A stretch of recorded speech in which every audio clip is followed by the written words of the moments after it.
Bonsoir, bonsoir, bonsoir à toutes et à tous. Bienvenue dans Langue de Foot. On est en duo. C'est chill ce soir. Tranquille, une belle petite soirée. On se le disait tout à l'heure. On est content. On a passé un bon week-end. Dimanche soir, on peut finir par parler foot pendant 2 heures. Tranquillement. Pendant le Classico. Pendant le Classico. Ouais. Comment tu vas, Elio? Franchement, ça va bien. Et toi, Jair? Ouais, franchement, grave bien. Là, je suis enfin guéri après 4 jours là qui étaient très difficiles. Et donc là, je suis en forme, c'est cool. Prêt à parler foot. Et voilà. Avant qu'on parle des actualités qui sont assez chill aussi, parle-nous de ce maillot. Ah oui, Parle-nous de ce maillot qui est il incroyable. faut dire merci à ma compagne. Ça, c'était mon cadeau de Noël. Donc c'est le maillot des 100 ans de l'AS Monaco, version extérieure. Donc franchement, il pète grave. Je vais vous montrer, il y a des petites choses en fait un peu partout qui se voient pas de loin. Il y a des petits dessins. Alors attends, comment j'arrive à montrer ça? Ouais, voilà, il y a des petits dessins en noir un peu partout sur le maillot. Et ça se voit que d'assez près. Et derrière, dans le dos là, derrière mon cou, il y a écrit 100 ans. Et donc voilà, franchement, bon, la qualité du maillot, elle est ouf, la matière, elle est ouf. Et ouais, je pense que c'est mon plus beau maillot de l'AS Monaco jusqu'ici, donc grave content. Ouais, mais il est beau, hein. Franchement, il est très beau. Ouais. Avant que je détaille un peu le programme de cette soirée, il faut qu'on parle d'une petite dinguerie là qui s'est produite sur notre chaîne YouTube. Donc déjà, merci à vous toutes et tous de nous suivre de plus en plus. Là, on approche les 100 abonnés sur YouTube. C'est un petit premier pas, mais nous, on est déjà contents. Mais oui. Et on a eu... alors, je sais pas si t'es là ce soir ou si t'es sur le chat ou pas, Komabeu. Mais Komabeu, il nous a fait un truc là sur le YouTube, on a juste pas compris. Où est-ce que j'ai mis ça? On a halluciné quand halluciné. On a vu Donc sur cette vidéo...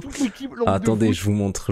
Donc c'est sur cette vidéo là où on parle du RC Strasbourg la semaine dernière avec Arnaud, l'insider numéro 3. Au début, on a un petit premier commentaire, voilà, auquel je réponds. Et puis là, il s'est passé une folie.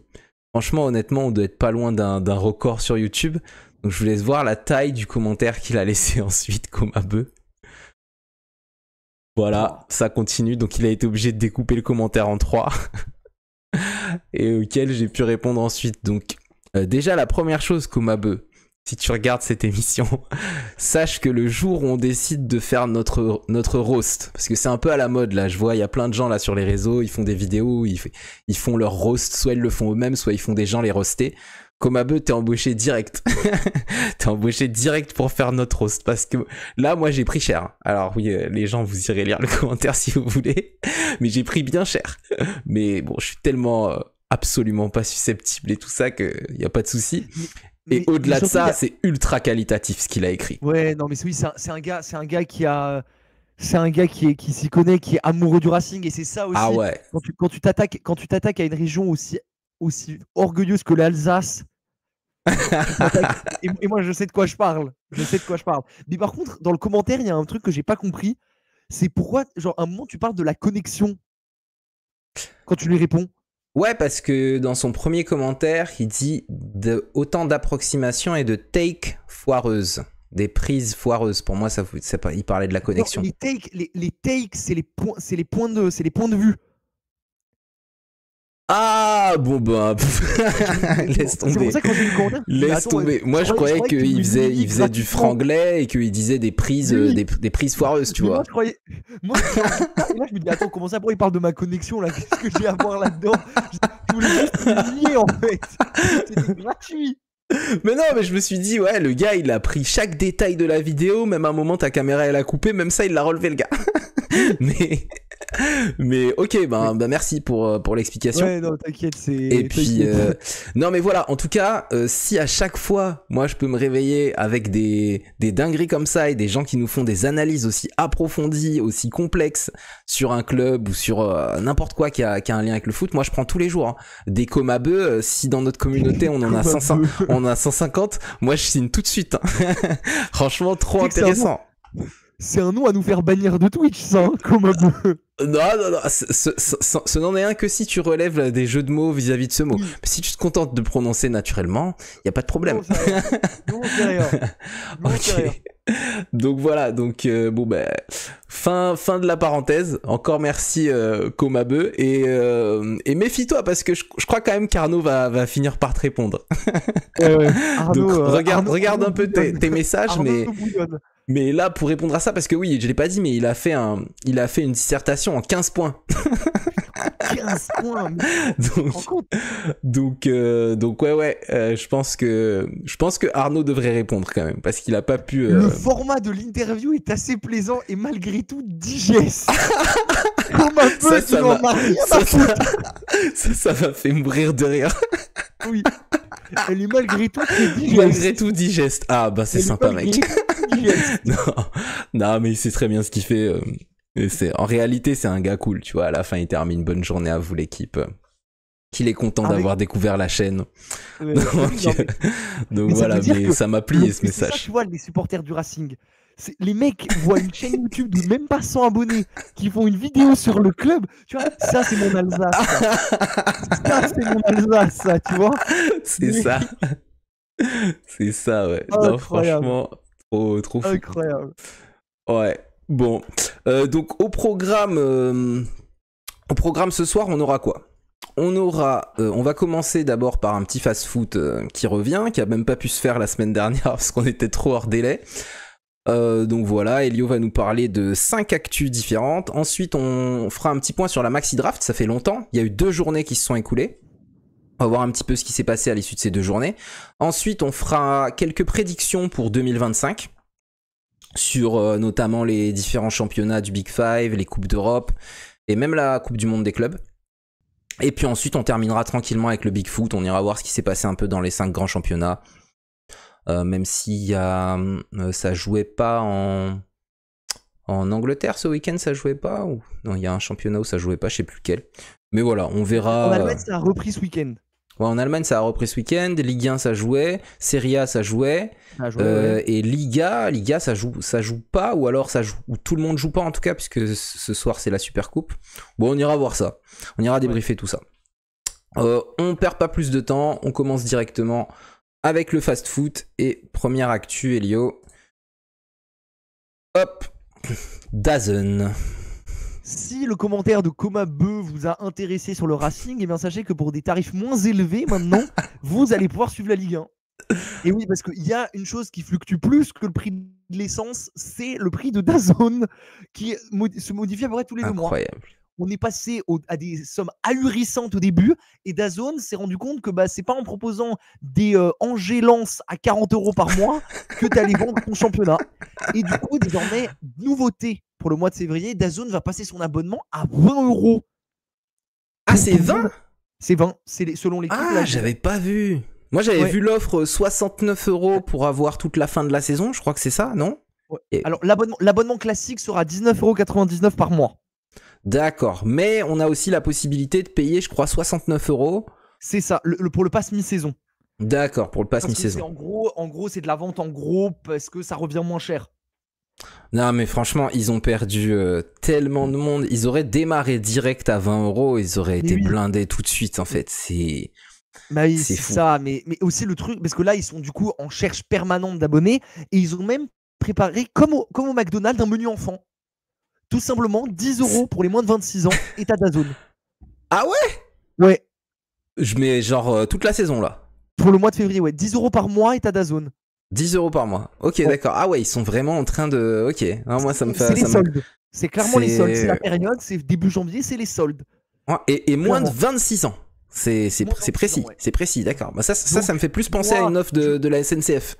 Je crois qu'il y avait un délire comme ça. Il me semble qu'à une époque, j'avais. La carte Max, c'est jusqu'à 27 ans. Moi, j'ai 22 ans, Jair. Ah, je suis au max. Ah là, Ouais, là, mais à mon époque, à l'époque où moi j'avais 27 ans, c'était 26 ans. Ils ont fait nous, on plus, se hein, mais moi régale. j'en ai pas bénéficié. Ah, Jair, moi je tiens à remercier, voilà, c'est ma petite minute à moi, à remercier l'État français qui nous offre pour 90 € par mois le droit de voyager où on veut et le droit de regarder Monaco-Angers. Je Voilà, c'est remercie ça. l'État français. Non, mais C'est un tu truc de vois, fou. SNCF 4 lettres, DAZN 4 lettres, ça se tient, ça se Oh là là, tient. les 4 lettres. Incroyable, magnifique. Donc voilà, voilà, donc c'était un peu la nouvelle, bonne nouvelle pour les coups, pour les fans de Ligue 1, parce que et aussi enfin, à partir de lundi, un nouveau talk show parce qu'on a souvent critiqué DAZN pour son Ah, offre de, enfin. oui, pour son offre de Ok. talk show, pour son offre d'analyse. Un nouveau talk show qui sera intitulé Dans la zone sera diffusé en clair tous les jours à partir de Ah, 18 h et il sera animé par Ambre Godillon. ok, je vois pas qui c'est, faudra que j'aille regarder. Et les 2 invités de demain seront Nordine Ganzo, l'humoriste, et plus intéressant pour les footeux, Blaise Matuidi. Ok. Ok, trop cool. Ben Bon, ça, oui, DAZN, ça leur a été beaucoup été reproché. Il y a eu un oui, article dans SoFoot cette semaine sur sur des abonnés qui ont pris l'abonnement dès le début. Un ouais, article un peu troll, un peu rigolo. ouais, Sur les raisons qu'on poussait certaines personnes à payer plein pot et qui du coup ces personnes-là se sentent maintenant arnaquées. Et quand on lit cet article de SoFoot, on se rend compte que ce qui revient dans quasiment toutes les interviews, c'est le fait qu'ils disent que pour eux, c'est le média qui couvre le moins bien la Ligue 1 depuis qu'ils la suivent, quoi. ouais. C'est-à-dire que c'était mieux couvert sur Amazon, c'était mieux couvert sur Canal. Y a qui d'autre qui a eu la Ligue 1 à part Canal et Amazon? Peut-être Bein a eu la Ligue 1 à un moment. Bein a eu la Donc Ligue 1. c'était, ouais, Mais c'était, attends, j'allais dire, quand Bein est arrivé, c'était 10 € par mois. Je me rappelle, ouais, saison c'est vrai. 2012-2013, c'était 10 balles par mois. C'était la Ligue des Champions, l'Europa League, la Serie A, la Ligue 1, la Première Ligue et la Liga. C'était fou. Ouais, ouais, c'était C'était, fou, oui. Mais c'était fou. Mais ils ont pas été condamnés derrière pour ça parce que derrière ils étaient tellement à perte. Je crois que finalement ils ont été un peu rattrapés par la Mais Jair, patrouille en mode non, tout ce vous qui est avez pas bon le droit est de faire ça. illégal, Jair. Tout ce qui est bon est illégal. Non, mais ils avaient tout sauf l'APL. Ouais, ouais, non, Ils c'est avaient fou. la Ligue 2, ils avaient tout. Non, c'était fou. C'est Beansport quand c'est arrivé avec Omar Da Fonseca, avec toute l'équipe. Il y avait aussi, comment il s'appelait déjà, le Brésilien là? J'ai un trou de mémoire. Putain, Rail? non, c'était pas Rai, c'était un autre. Sonny Anderson. Ah oui, c'est vrai. C'était incroyable. Ouais, Bean, ouais, ouais. c'était fou quand c'est arrivé. À la nostalgie dans les yeux d'Elio. Mais oui, mais parce que si moi, du coup, c'est avec ça que j'ai grandi aussi, tu vois. C'est vrai, c'est vrai. J'ai grandi avec les Beansport, avec aussi parce qu'on regardait parfois sur des sites, bon, on n'a pas le droit de le dire sur Twitch, mais sur des sites totalement légaux et free de Sky Sport aussi. Mais pour la France, c'était Bean. Tu vois, pour les gens de ma génération, c'est cette génération, c'est avec ça qu'on a commencé à regarder le football, tu vois. Ouais. Et maintenant, tu vois, pour le double du prix, t'as que la Ligue 1, tu vois. Ça, c'est triste quand même. Non, clairement. Clairement, ça pousse un peu les gens à trouver d'autres types de solutions. mais, mais on n'en parlera pas ici, on Ouais. vous laisse. On vous Oui, laisse on faire vous vos laisse chercher bails. par vous-même. Voilà. Vous êtes grand. Vous êtes grand. On enchaîne, actu suivante. Allons-y, parce qu'on a parlé du coup des prix de DAZN et peut-être que Kyle Walker va prendre son abonnement à DAZN pour suivre la Ligue 1 et voir ce qui se passe parce que Kyle Walker est sur le départ. Il a envoyé un message à Pep Guardiola, il lui a même dit en face qu'à 34 ans, le défenseur anglais qui a notamment joué la finale de l'Euro avec l'équipe d'Angleterre en 2021 a demandé à quitter Manchester City dès cet hiver. On verra ce que ça donne. Alors, pour les clubs intéressés, il y a l'AC Milan sur le coup. Ah. Ça peut être intéressant à Milan. Alors attends, ça ferait du coup du Théo Hernandez à gauche et généralement c'est qui? C'est Calabria, là c'est Milan à droite. Un petit Kyle Walker, Ouais. c'est sûr que ça peut pas faire de mal. Ouais, ben énorme joueur, énorme légende de Manchester City. Bon, pas toujours au top dans son comportement en dehors des terrains. Il y a quand même quelques frasques, quelques vidéos un peu gênantes de lui qu'on tournait à certains moments. Mais par contre, énorme joueur et c'est vrai qu'on le sent depuis le début de cette saison. On sent qu'il est moins dedans. Il défend beaucoup moins bien. Il a commencé à perdre un peu en vitesse. Il se place moins bien. Enfin, c'est clairement sa plus mauvaise saison depuis qu'il est à City pour l'instant et il a la lucidité je pense qu'il a la lucidité de le comprendre et qui se dit que peut-être il pourrait encore chercher un énorme dernier gros contrat avant de tirer sa révérence. Ouais. Ça a été, mais ça a été surtout qu'il a cette envie-là, on peut le comprendre, de quitter Manchester. Il a bien stipulé à Pep Guardiola qu'il voulait partir à l'étranger. Ouais. Ouais, ben je sais pas. Peut-être qu'on le retrouvera en Arabie Saoudite si c'est ça qui vise un énorme contrat, ou alors dans un club comme le Milan AC, ouais, qui peut lui offrir encore de belles perspectives en Europe, mais qui pourra pas lui donner autant d'argent qu'un géant saoudien, ça c'est sûr. Ouais. Et bah après on peut le comprendre hein, aussi. T'as passé toute ta carrière en Angleterre, le gars il a envie de voir à Manchester en plus. T'as envie d'aller voir un peu le soleil quand même. Ouais, il y a moyen. Michael Walker d'ailleurs, une petite anecdote parce que tu as parlé de ses frasques. Cet été quand il s'est fait virer de chez lui. Ah ça je suis pas au courant de celle-là. Non mais parce qu'en gros, bah, comme tu l'as dit, il a eu pas mal d'affaires avec plusieurs femmes. Il entretenait 2 relations en même temps. Ah ok, ça je t'ai pas au courant. En gros, il a plusieurs propriétés. Une propriété a été donc occupée par une de ses femmes. L'autre femme a décidé, après d'avoir passé des vacances avec, de ne pas lui rouvrir la porte. Du coup, il s'est retrouvé à dormir dans le centre d'entraînement de Manchester City. Ah oui, quand même. Ok. Mais après, bon, oui, ok. Il avait quand même les moyens de se prendre une chambre un peu n'importe où, je pense, mais bon. Oui, ok. Ouais, ben voilà, ça correspond bien un peu à ce que je disais de Kyle Walker. Voilà, on sait que ça... Après, ça reste sa vie privée. Oui. Mais en tout cas, sur le terrain, ça aurait été un très grand joueur. En gros, pour plus de détails, il dormait dans les logements qui étaient normalement pour les gens de passage. À Manchester, certains professionnels, voilà, une sorte d'hôtel. Et c'est un peu comique quand t'es dans ta ville et surtout que t'es multimillionnaire. Tu te retrouver... oui. Kyle Walker, mais tu nous as fait rêver, Kyle. Et franchement, à l'AC Milan, ça serait pas le seul Anglais qui pourrait débarquer à l'AC Milan en ce mois de janvier. Ah bon? Parce que l'AC Milan est sur Marcus Rashford.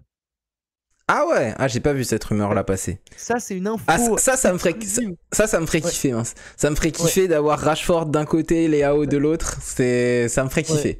Alors après, et d'avoir un petit Morata en pointe.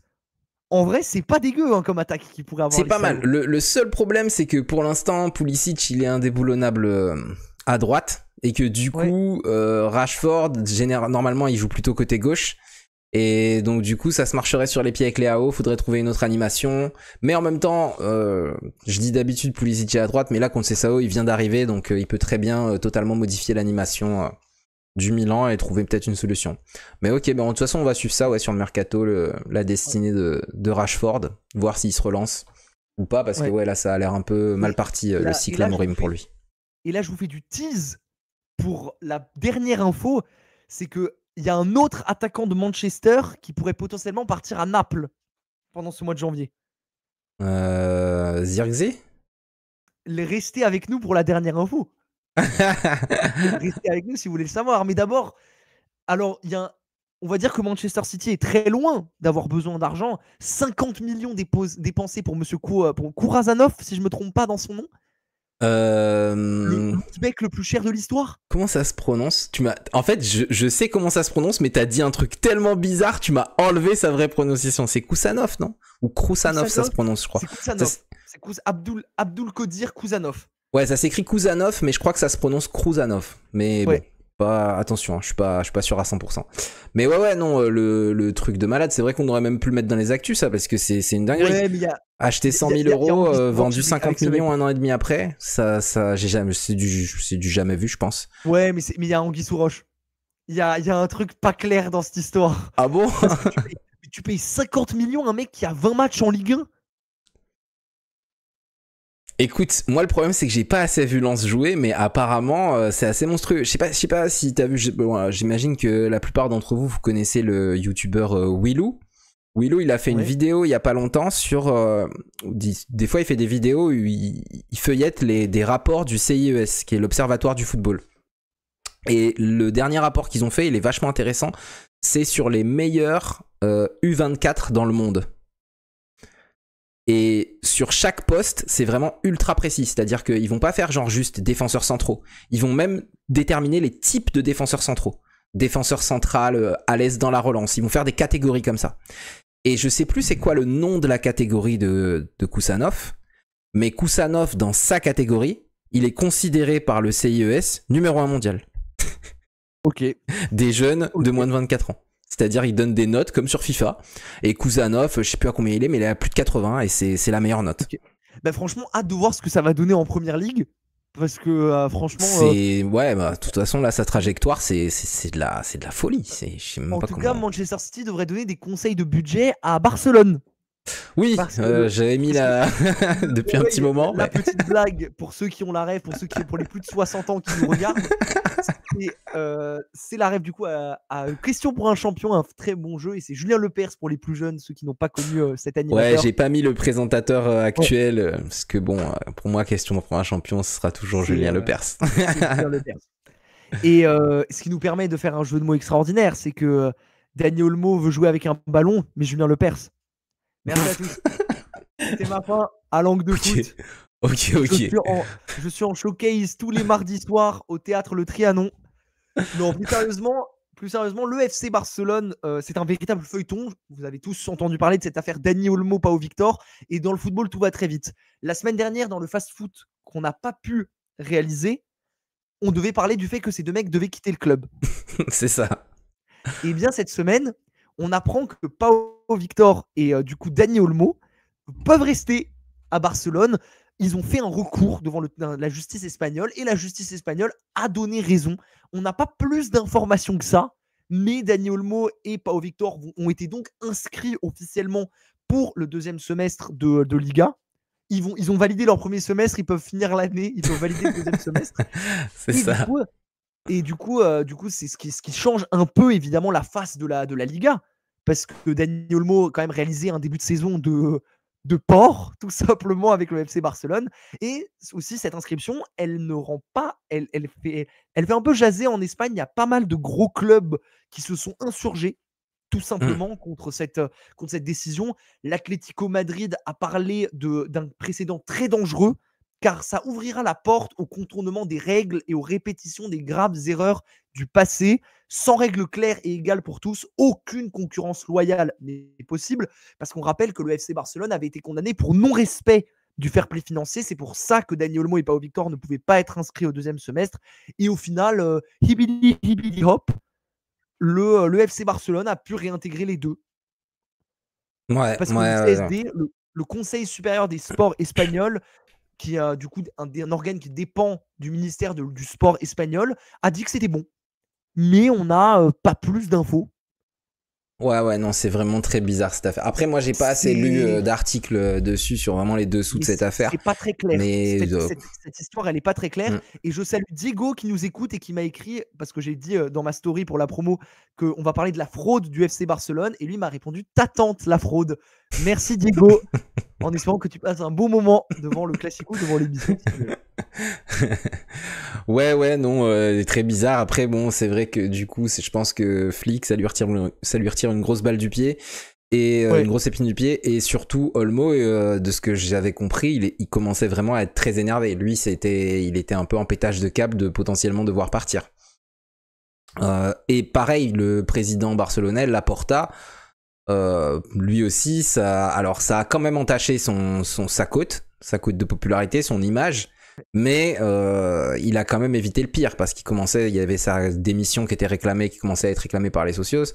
Enfin, c'était une grosse affaire. Et finalement, ils s'en sortent bien. Mais c'est le genre d'affaire où tu te dis, ouais, dans 5, 6, 7 ans, il va peut-être y avoir un truc, on va devoir revenir dessus et on va dire, attendez, à ce moment-là, c'était pas possible. Et ils vont peut-être prendre des pénalités, peut-être dans un certain nombre d'années, comme il y a pu y avoir dans certaines autres affaires où ça s'est découvert plusieurs années après. Et là, ouais, ça sent pas très bon quand même. Mais surtout qu'en plus, là, on rappelle un peu la hiérarchie. C'est du coup le CSD, qui dépend du ministère des Sports, qui a donc validé la décision de s'inscrire.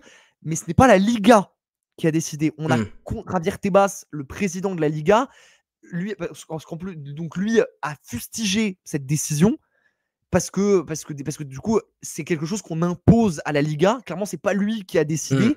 Et surtout que le Real Madrid a soutenu le FC Barcelone dans cette truc de fou absolument lunaire. Et Javier Tebas accuse les deux clubs de faire front contre la Liga pour en fait augmenter l'influence de la Super League. Parce que pour ceux qui Alors se rappellent ça, plus exactement, pour ceux qui ne se rappellent plus exactement de ce qu'est la Super League, c'était du coup ce projet de ligue fermée entre plusieurs gros clubs européens qui aurait dû être lancé il y a à peu près 3 ans, si je me trompe pas, à peu près fin 2020, mi-2021.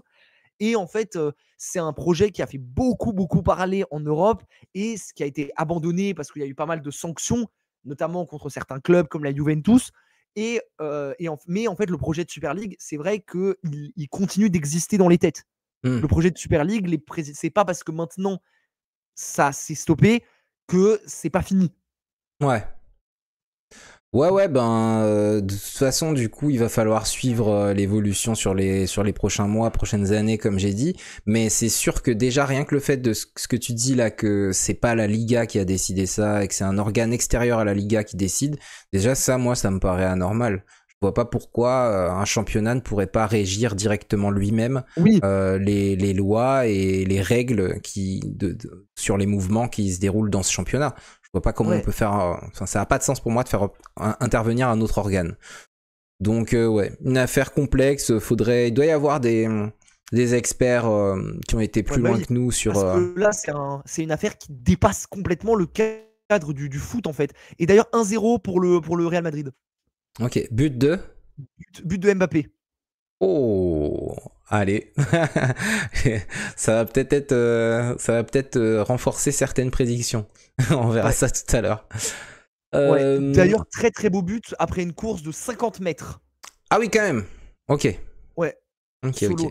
Sympa. On ira Il voir y a ça un après. autre qui va très, il y a un autre qui va très très vite et c'est la dernière info de ce fast foot. C'est clairement un truc qui va un game changer, clairement qui est en train de se passer en Serie A. Gvisha Kvaratskhelia a demandé à son coach Antonio Conte de quitter Naples et de rejoindre potentiellement, alors selon les dernières voix, c'est le Paris Saint-Germain. C'était déjà une info qui avait fuité cet été. Kvaratskhelia avait décidé de rester au club et Hmm. là partir au milieu de saison, ça fait beaucoup parler. En Italie, ça fait beaucoup parler parce que c'est quelque chose d'assez en fait c'est un comportement qui est assez inacceptable, qui est très mal vu parce que Antonio Conte avait déclaré que Gvisha était au centre du projet, qu'il était clairement Ouais. au centre, qu'il jouait énormément, que c'était clairement un pilier. Et on le voit depuis le début de saison que Kvaratskhelia. Donc pour les infos complémentaires, Kvaratskhelia était arrivé en 2022 à Naples en provenance du Dynamo Batumi en Géorgie. Et en fait, Dynamo, ça s'appelle Batumi, c'est pas Tbilissi? je crois qu'il était à Batumi. Attends, je vais Ah, revérifier. ok. Moi, j'ai noté Batumi. Mais là, Non, tu me mets mais le doute. aussi, moi, je pensais que c'était Dynamo Tbilissi, mais. Non. Alors, ouais, Dynamo Batumi. Ah, ouais, ok. Il arrivé en provenance. Il a joué au Dynamo Tbilissi d'abord, Ah, puis au Lokomotiv Moscou et après Dynamo Batumi. ah, ok, ça marche. Donc il arrivait en provenance du Dynamo Batumi il arrive de manière complètement inconnue et il arrive tout de suite en Serie A, première saison, il termine en double chiffre à chaque fois, plus de 10 buts, plus de 10 passes décisives. Naples écrase tout la première saison où il arrive, il gagne le titre de manière extraordinaire et pour beaucoup d'experts, c'est l'une des plus belles équipes de l'histoire du championnat d'Italie. Le Naples Ah de ouais, cette non, saison-là, c'était fou, le Naples d'il y a 2 ans, c'était incroyable. ouais, c'était n'importe. C'est une saison où il tape Liverpool 4-1. C'est une saison où il termine champion à 5 journées de la fin. C'était extraordinaire. Une deuxième saison un peu plus compliquée où Ouais, catastrophique même. ouais, ouais, c'est un L'an euphémisme. dernier. Non, le Naples de la saison dernière reste quand même très compliqué. Et du coup, il termine 10e. Il y a beaucoup de Ouais. changements, départ de Osimhen, mais Kvaratskhelia reste au centre du projet. Voilà, il insiste beaucoup, Antonio Conte, et même lors du mercato. Et là, Naples se bat pour le titre. C'est beaucoup plus tendu qu'il y a 2 ans. Et là, le départ. La Ben, le demande de départ départ. probable. Il a joué ce week-end? Ah, alors, Naples joue ce soir. Ah, Naples joue Naples ce joue ce soir. Ah soir bah face ça à va. l'Hellas Vérone. Ben du coup, on doit avoir les compos là, j'imagine. Ah, ouais, je vais aller vérifier ça tout de Tiens, suite. bah ouais, C'est va vrai que regarder j'avais pas. si. Ah, Parce et que. ben Naples vient de marquer. C'est Montipo contre son camp. Ok, et Et du non, coup. il n'est pas titulaire. Et est-ce qu'il est sur le banc ou il est carrément même pas Et convoqué? il n'est pas sur le banc non plus. Il est pas convoqué, ok. Il n'est pas convoqué Donc pour le match. ça renforce la rumeur. Ouais. Alors après, je crois qu'il y a eu des déclarations de façon de Conte en conférence de presse qui confirment Oui, non, mais clairement, mais Conte l'a dit. Il a Oui, demandé voilà, à partir. ok. Ouais, donc c'est pas des bruits de couloir, quoi. C'est. Il a clairement, et surtout c'est sa famille aussi qui l'a annoncé. C'est un membre de son entourage qui a aussi fait une story, beaucoup ont parlé. Et c'est vrai que le truc qui était beaucoup la chose qui a fait beaucoup discuter, c'est son salaire. Parce que Ok. c'est vrai qu'il est au centre du projet, mais pour te dire, il n'est même pas dans le top 10 des joueurs les mieux payés de Naples. Bah ouais, parce que quand il est arrivé de Batumi, il devait avoir un salaire ridicule et il a dû avoir peut-être une petite hausse salariale à un moment, mais il partait de Ouais. tellement loin que ça Il n'avait est pas été suffisant. Il est le 15e salaire du club. Ouais, bah alors pour le coup, du coup, ça c'est pas normal. Si Conte débarque dans le club et dit ce gars-là est au centre du projet, tu dois tout de suite lui faire comprendre que oui, il est au centre du projet. C'est pas normal de le laisser en tant que 15e salaire de l'effectif alors que c'est le meilleur joueur. Ouais, bah, pour te dire un petit peu, pour te donner un petit peu les autres montants, pour te dire, Politano gagne 2 fois plus que lui. Ouais, non, c'est n'importe quoi. c'est... Il Alors est, après, il y est- a l'ancienneté et tout, ok, mais 2 fois plus, ça me paraît... Non, pas possible. Eh ben ouais, écoute, on va suivre ça de près. Ouais, Lukaku gagne 6 millions d'euros net par an, lui 1,5. Ok, bon, après, Donc il est pas on non plus à est, plaindre. Hein. Il est pas non plus à plaindre. ah oui, non, clairement, il n'est pas à plaindre. Mais c'est vrai que quand on voit ce que lui propose le Paris Saint-Germain, qui évidemment propose des salaires, mais là, c'est sûr qu'un départ comme ça au milieu de saison, ça va tout changer. Dans le championnat, c'est un départ qui est clairement là. Bon, après, c'est là qu'on va voir peut-être si Kante est l'un des plus grands. Bon, on va voir. Alors après, par contre, s'il arrive à Paris, moi, je suis quand même très inquiet pour Bradley Barcola. Ouais. Parce que Kvaratskhelia, il joue ailier gauche. Ouais. Et Paris a déjà 2 ailiers gauche, qui sont Désiré Doué et Barcola. Sur la forme récente, Luis Enrique semble commencer à préférer Doué à Barcola, qui a eu une période de moins bien et qui de toute façon de base dans son profil correspond moins au type de joueur que Luis Enrique kiffe que Désiré Doué. Donc en fait là, s'il se retrouve maintenant à 3 pour ce poste-là, il y a un des 3 qui va pas pouvoir rester, c'est pas possible. Ou alors il va devoir abandonner ses ambitions au plus haut niveau. Parce que... Donc ouais, donc je suis assez inquiet pour Bradley Barcola. Et bon bah on verra si ça se fait finalement et on en discutera avec Robin. Moi tu sais pour qui je suis inquiet? Je suis inquiet pour Kvaratskhelia. Je suis inquiet pour Kvaratskhelia parce que c'est pas il part là dans un club où il est au centre du projet pour un club où il est même pas sûr d'être titulaire. C'est sûr que après il aura sa chance, il aura ses minutes, mais Luis Enrique, il a pas l'air de trop tergiverser quoi. Donc s'il saisit pas sa chance ou ses chances assez vite, bah on peut voir que je veux dire Bradley Barcola, c'est quand même l'homme fort du PSG sur les 2-3 premiers mois de la saison. Il fait un mauvais mois, il est plus titulaire. Donc je sais pas. On verra, mais ouais, mais ça va être. Mais en fait, le truc de Kvaratskhelia, c'est que c'est vrai que la première saison, il faut qu'on en parle. La première saison était incroyable. La première saison, il y avait tout l'effectif avec lui. Sa deuxième saison est très loin d'être mauvaise. Hein. Il a des chiffres très semblables, mais l'effectif n'est pas présent. Là, en fait, il est dans un Naples qui est beaucoup plus défensif, qui marque beaucoup moins. Ouais. Parce que c'est la méthode Conte. C'est une équipe qui marque beaucoup moins, beaucoup plus solide défensivement. Là, pour te dire, au niveau des statistiques de buts marqués, Naples, cette saison, c'est 31 buts marqués. Ouais, alors la saison du titre, au même moment, il devait déjà être à 50. Ouais, j'ai pas les chiffres de la saison du titre, mais pour te dire, l'Inter, avec 2 buts de moins, avec 2 matchs de moins, c'est 15 buts de plus. Ouais, voilà. Ben, ça m'étonne pas. On est sur un club de Naples qui est très solide défensivement et peut-être qu'il a moins de liberté et peut-être aussi que c'est le rôle de Lukaku. Parce que c'est vrai que Lukaku reste le pilier de cette attaque et c'est vrai qu'avec Osimhen, le duo Kvara-Osimhen, les 2 dernières, surtout la saison du titre, c'était un duo qui marchait du feu de Dieu. Ouais, bon ben, en tout cas à suivre, mais- mais ouais, ça va être intéressant, et puis de voir le prix aussi auquel mais- Paris le débauche, si c'est le cas. Alors, on avait quitté le Real Madrid pour le moment qui gagnait. Ouais, Actuellement, c'est la mi-temps. Tu sais quel est le résultat? 3-1 pour Barcelone. 4-1 Barcelone. Non. 4-1 Barcelone. Non, sérieusement? 4-1 Barcelone. Comment ça? Attends, mais donne-moi les buteurs. Lamine Yamal, Lewandowski, Rafinha et Baldé. En une mi-temps. En une mi-temps. Alors Ok. qu'ils perdaient. Ouais, non, mais bien sûr. Ok, d'accord. Alors qu'ils Bon, perdaient. eh ben écoute. Bon, ben, vas-y, on va clôturer les actus rapidement. On a une petite dernière, c'est une actu troll. Ça y est, on voulait l'annoncer en grande pompe.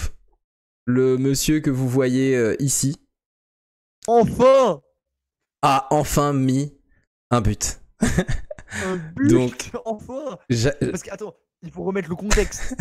Parce que même oublié le nom de l'équipe.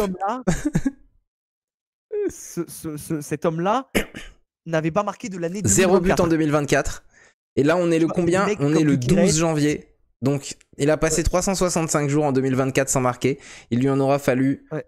je crois que c'était hier, donc 11 jours cette année pour mettre un but. Bravo, monsieur Jack Grealish. Et alors, par contre, l'équipe face à laquelle il a mis son but, j'ai plus son nom. Alors, c'est Salford City. Est-ce que tu veux une anecdote sur Salford City? Déjà, c'est quelle division? Alors, Salford City. Tu sais ou pas? Ça doit être troisième ou... C'est de la Ligue 2. C'est de la quatrième division. La Quatrième division, ok. C'est la quatrième division anglaise. Et en fait, une anecdote qu'il faut savoir sur ce club, c'est que ça fait partie de la banlieue de Manchester. Et c'est en fait la ville où réside Pep Guardiola. Ah ouais, ok. Salford. Et du coup, Ok. Et Pep Guardiola a fait une petite interview avant le match en disant: ça fait 8 ans maintenant que je vis là-bas, je suis trop content, c'est un peu comme si je jouais contre chez moi. Incroyable, incroyable, ouais. Il a passé 8 ans là-bas, du coup, 8 buts. 8-0. 8-0. Ok. Non, mais ça va être intéressant. Bon, à suivre si c'est le début du renouveau et du retour de Grealish à un vrai niveau. Ouais. Mais voilà, rien n'est certain. Ouais. Maxi Draft. On est un petit peu en retard, donc on va aller vraiment très vite là-dessus. Il y a eu 2 journées qui se sont déroulées. Et lors de la J11, c'est Robin qui, pour la 2e fois d'affilée, puisque c'était le cas aussi en J10, a terminé 3e. Avec une moyenne de 7,1. Attends, faut quand même rappeler un peu le contexte du classement aussi. Pour l'instant, je suis en tête. Avant les 2 journées qu'on va voir, je suis en tête. J'ai genre 2 points d'avance sur Robin. Et Robin a peut-être 4 points ou 5 points d'avance sur toi. Mais Robin, on le pensait parti dans l'échappée. Et puis là, finalement, on est en train de bien remonter. Donc, c'est des équipes qu'on a sélectionnées en début de saison dans une vidéo qui est disponible sur YouTube si vous voulez la voir. On a sélectionné tous nos joueurs dans une draft où on a fait, mis de l'argent sur chacun des joueurs, enfin du faux argent. Oui, on avait un budget et on a regardé avait la un valeur budget, sur marque. Voilà. Et dès qu'un joueur était pris par quelqu'un, il pouvait plus être pris par quelqu'un d'autre. Ouais. On a 20 joueurs chacun et voilà. Et là, l'équipe de Robin a coincé pour la 2e fois de suite avec une défense catastrophique. Tu as terminé 2e de cette 11e journée avec, ça y est, enfin une équipe qui commence à revenir au complet. De Bruyne qui revient, qui retrouve le 11. Pedro. Marc. Comment? Ça, c'était mon petit bonus du week-end, ça. Qui ça? Gatti. Ouais, Gatti qui a marqué. Bon, Gregorio, malheureusement, t'as coûté la première place. Je sais plus contre qui c'était il y a longtemps la J11. Hein. Je sais plus contre qui il jouait la Juve, mais peut-être Venise. C'est peut-être le 2-2 contre Venise, je crois. Ouais, attends, la J11. Attends, c'était à quelle journée t'as dit? Non, mais c'est notre J11 à nous, hein. C'est pas la J11 italienne. Hein. Non. Je me suis dit, attends, la J11, mais non. Notre 10 journées à rattraper, quoi. Non, notre J11 à nous. Et donc voilà, ça t'a coûté la première place, et du coup, j'ai pu la décrocher avec 7,48. Et du coup, prendre à ce moment-là. Ouais, c'était contre Venise. 4 points d'avance sur Robin. Donc, je crois que c'était la première fois que quelqu'un en tête avait 4 points d'avance. Donc voilà. Mais évidemment, la journée d'après, j'ai eu la bonne idée de terminer dernier. Let's go. Et de perdre tout de suite tout ce que j'avais pris comme avance, puisque toi, tu as encore terminé 2e avec 7,37. Et Robin a terminé premier assez largement, 7,59, la passe décisive pour Vasquez. Ouais, mais ça fait jouer Vasquez latéral droit aussi. Ah, pourquoi pas? Mais bon, c'est vrai que oui, il peut jouer latéral droit, mais pour un Vasquez, ça sera toujours un ailier. Vasquez de Madrid, il joue strictement uniquement que latéral droit? Qu'est-ce que tu racontes? Il y a les gens comprendront. Lucas Vasquez, c'est ailier droit. Non mais d'accord, mais... Ceux qui ont joué à FIFA, Vasquez, c'est ailier droit. Ok, bon bah écoute, je viens de croire. Donc tout ça, ben ça a fait que finalement c'est du statu quo, hein, puisque voilà, on a terminé premier, troisième, premier, Robin et moi. Donc 26 points pour moi, 2 points d'avance sur Robin au bout de 12 journées. La meilleure moyenne, elle est toujours pour Robin. Le plus grand nombre de bonus obtenus, c'est toujours pour Robin. Et voilà, toi t'as fait un petit rapproché, en tout cas t'es plus régulier, tu fais beaucoup moins souvent troisième. Donc ça présage du bon. On est à la J12. Dans 3 journées, on aura droit à 4 changements de joueurs. On pourra revendre 4 de nos joueurs pour les remplacer. 1 par championnat. Donc là, ça va peut-être aussi lancer une nouvelle dynamique parce que je pense qu'on a assez bien tous les 3 cerné qui étaient les boulets dans nos effectifs et les mauvais choix qu'on avait fait. donc voilà, je sais pas, je sais pas ce que tu penses de ton Todibo par exemple. Regarde-moi bien, Jean-Claire. Regarde-moi bien, Jean-Claire. Waouh, Jean-Claire Todibo, il te fait waouh. Mais en même temps, Lopetegui est parti. Enfin, ça y est. Évidemment, West Ham a regardé les LDF Awards et quand ils ont vu que Lopetegui était nominé, même par nous, à côté de Ten Hag et de Stéphane, ils ont dit non, mais là, si c'est au LDF Awards, ça dégage tout de suite. C'est pas possible. S'ils ont dit que c'est un tocard, ça dégage. C'est un tocard. Parce que oui, Julian nous écoute régulièrement, il nous écoute en cachette. Donc voilà. Voilà pour la Maxi Draft, on perd pas plus de temps là-dessus. On a encore trop de choses à voir et on passe aux prédits. Nos prédictions et on commence tout de suite. Première prédiction simple. Elio, quelle est ta finale de Ligue des Champions? Alors je te demande la finale de Ligue des Champions, ça veut dire que tu vas me donner 2 équipes. Mais on sait très bien que si ça se trouve, ces 2 équipes-là seront dans la même partie de tableau. Et que donc, ce ne sera pas possible qu'elles se rencontrent en finale. Mais on va se dire que la prédiction, elle est quand même bonne si t'as une des 2. Si tu cites les 2 et que finalement elle se rencontre en quart, bon bah écoute. Mais si après il y en a une des 2 qui finit en finale, on va dire que la prédiction elle est bonne. Donc pour toi, quelles sont les 2 équipes qui ont le plus de chances d'atteindre cette finale de Ligue des Champions 2025? Alors, on rappelle que la Ligue des Champions ne repart pas cette semaine, mais la semaine prochaine pour la J7 du coup. C'est ça. Ah, alors j'ai beaucoup hésité. Ok. J'ai beaucoup hésité, j'ai mis plusieurs heures à définir cette finale. Mais pour moi, je vois un Liverpool. Ah, Liverpool vs Liverpool. Non, Liverpool contre l'Inter de Milan. Liverpool Inter Milan. Ok. Est-ce que tu veux défendre ce choix? Je vais d'abord te laisser dire le tien. Ah, ok. Moi, finale de Ligue des Champions. La première équipe que je vois dans cette finale de Ligue des Champions, c'est Arsenal. Ok. Et la seconde équipe que je vois en finale de cette Ligue des Champions, c'est l'Inter Milan. Arsenal-Inter. Ouais. C'est fou, hein. C'est fou qu'on voit tous les 2 l'Inter alors qu'ils sont même pas leaders du championnat. Non, mais c'est... Ouais. Qui commence? C'est fou, ils sont même pas dans le top 5 de la Ligue des Champions et on les voit quand même en finale. Ouais. Bah, en fait, ça montre tout simplement, je vais commencer quand même par un terrain de l'Inter parce qu'il y a plus de choses à dire que Liverpool, parce que Liverpool c'est tout simplement voilà, c'est plus moi qui devrais expliquer pourquoi j'ai pas mis Liverpool. Ouais, c'est ça, ouais. Mais l'Inter, en fait, l'Inter, à chaque fois que je regarde l'Inter jouer, parce que je regarde l'Inter en cachette, et à chaque fois je me dis, mais en fait, ces mecs seraient capables de battre tout le monde. Ces mecs affichent une régularité, une discipline, et surtout un niveau de jeu qui est énorme. Bon là, pour le moment, Marcus Thuram n'est pas là. Mais Taremi fait le job. Ouais, mais alors là, pour le coup, c'est Darmian qui a marqué cet après-midi. Ouais, je sais bien, mais je veux dire, c'est Taremi qui joue à la place de Marcus Thuram, quoi. Ouais, en fait, c'est là aussi, tu fais bien de souligner Taremi parce que tous les postes sont doublés. Ah ouais, non, mais clairement. Tout, c'est une équipe, c'est un char d'assaut. Et on voit, et moi, on en parlera plus en détail dans la partie Serie A, mais c'est ça qui fait la diff entre l'Inter et la Juventus aujourd'hui.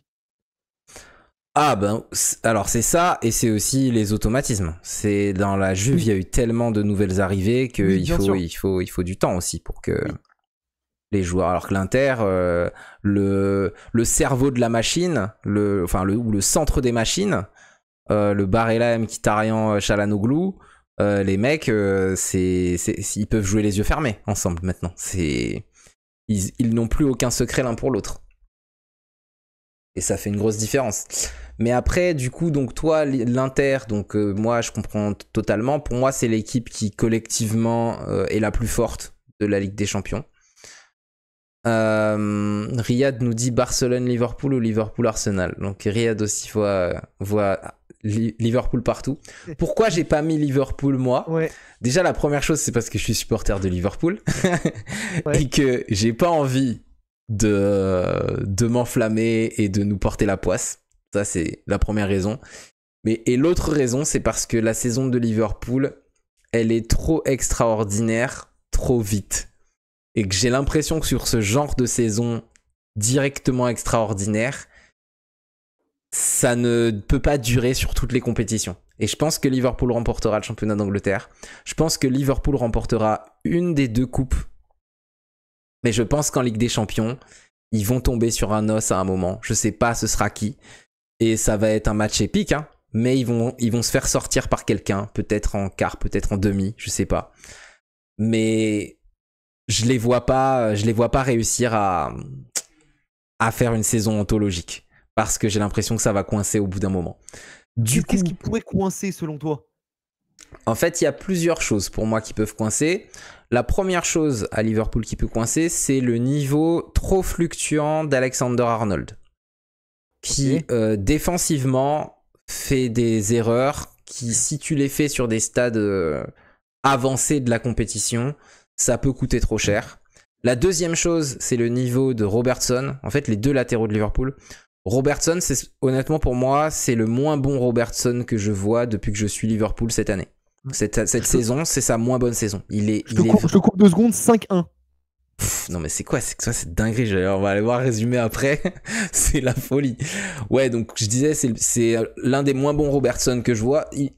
Tellement c'est moins bon. On est au stade où Tsimikas, qui normalement est un intermittent du spectacle, Tsimikas... Oh putain, il a utilisé le terme d'intermittent du spectacle. Ah non mais... non mais c'est pas bâtard.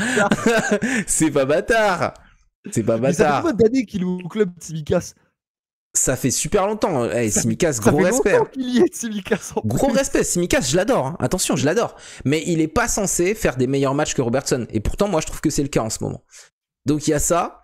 La troisième chose, c'est que Gravenberch est tellement essentiel que s'il y a un moment une blessure ou quelque chose comme ça, ça peut tout dérégler.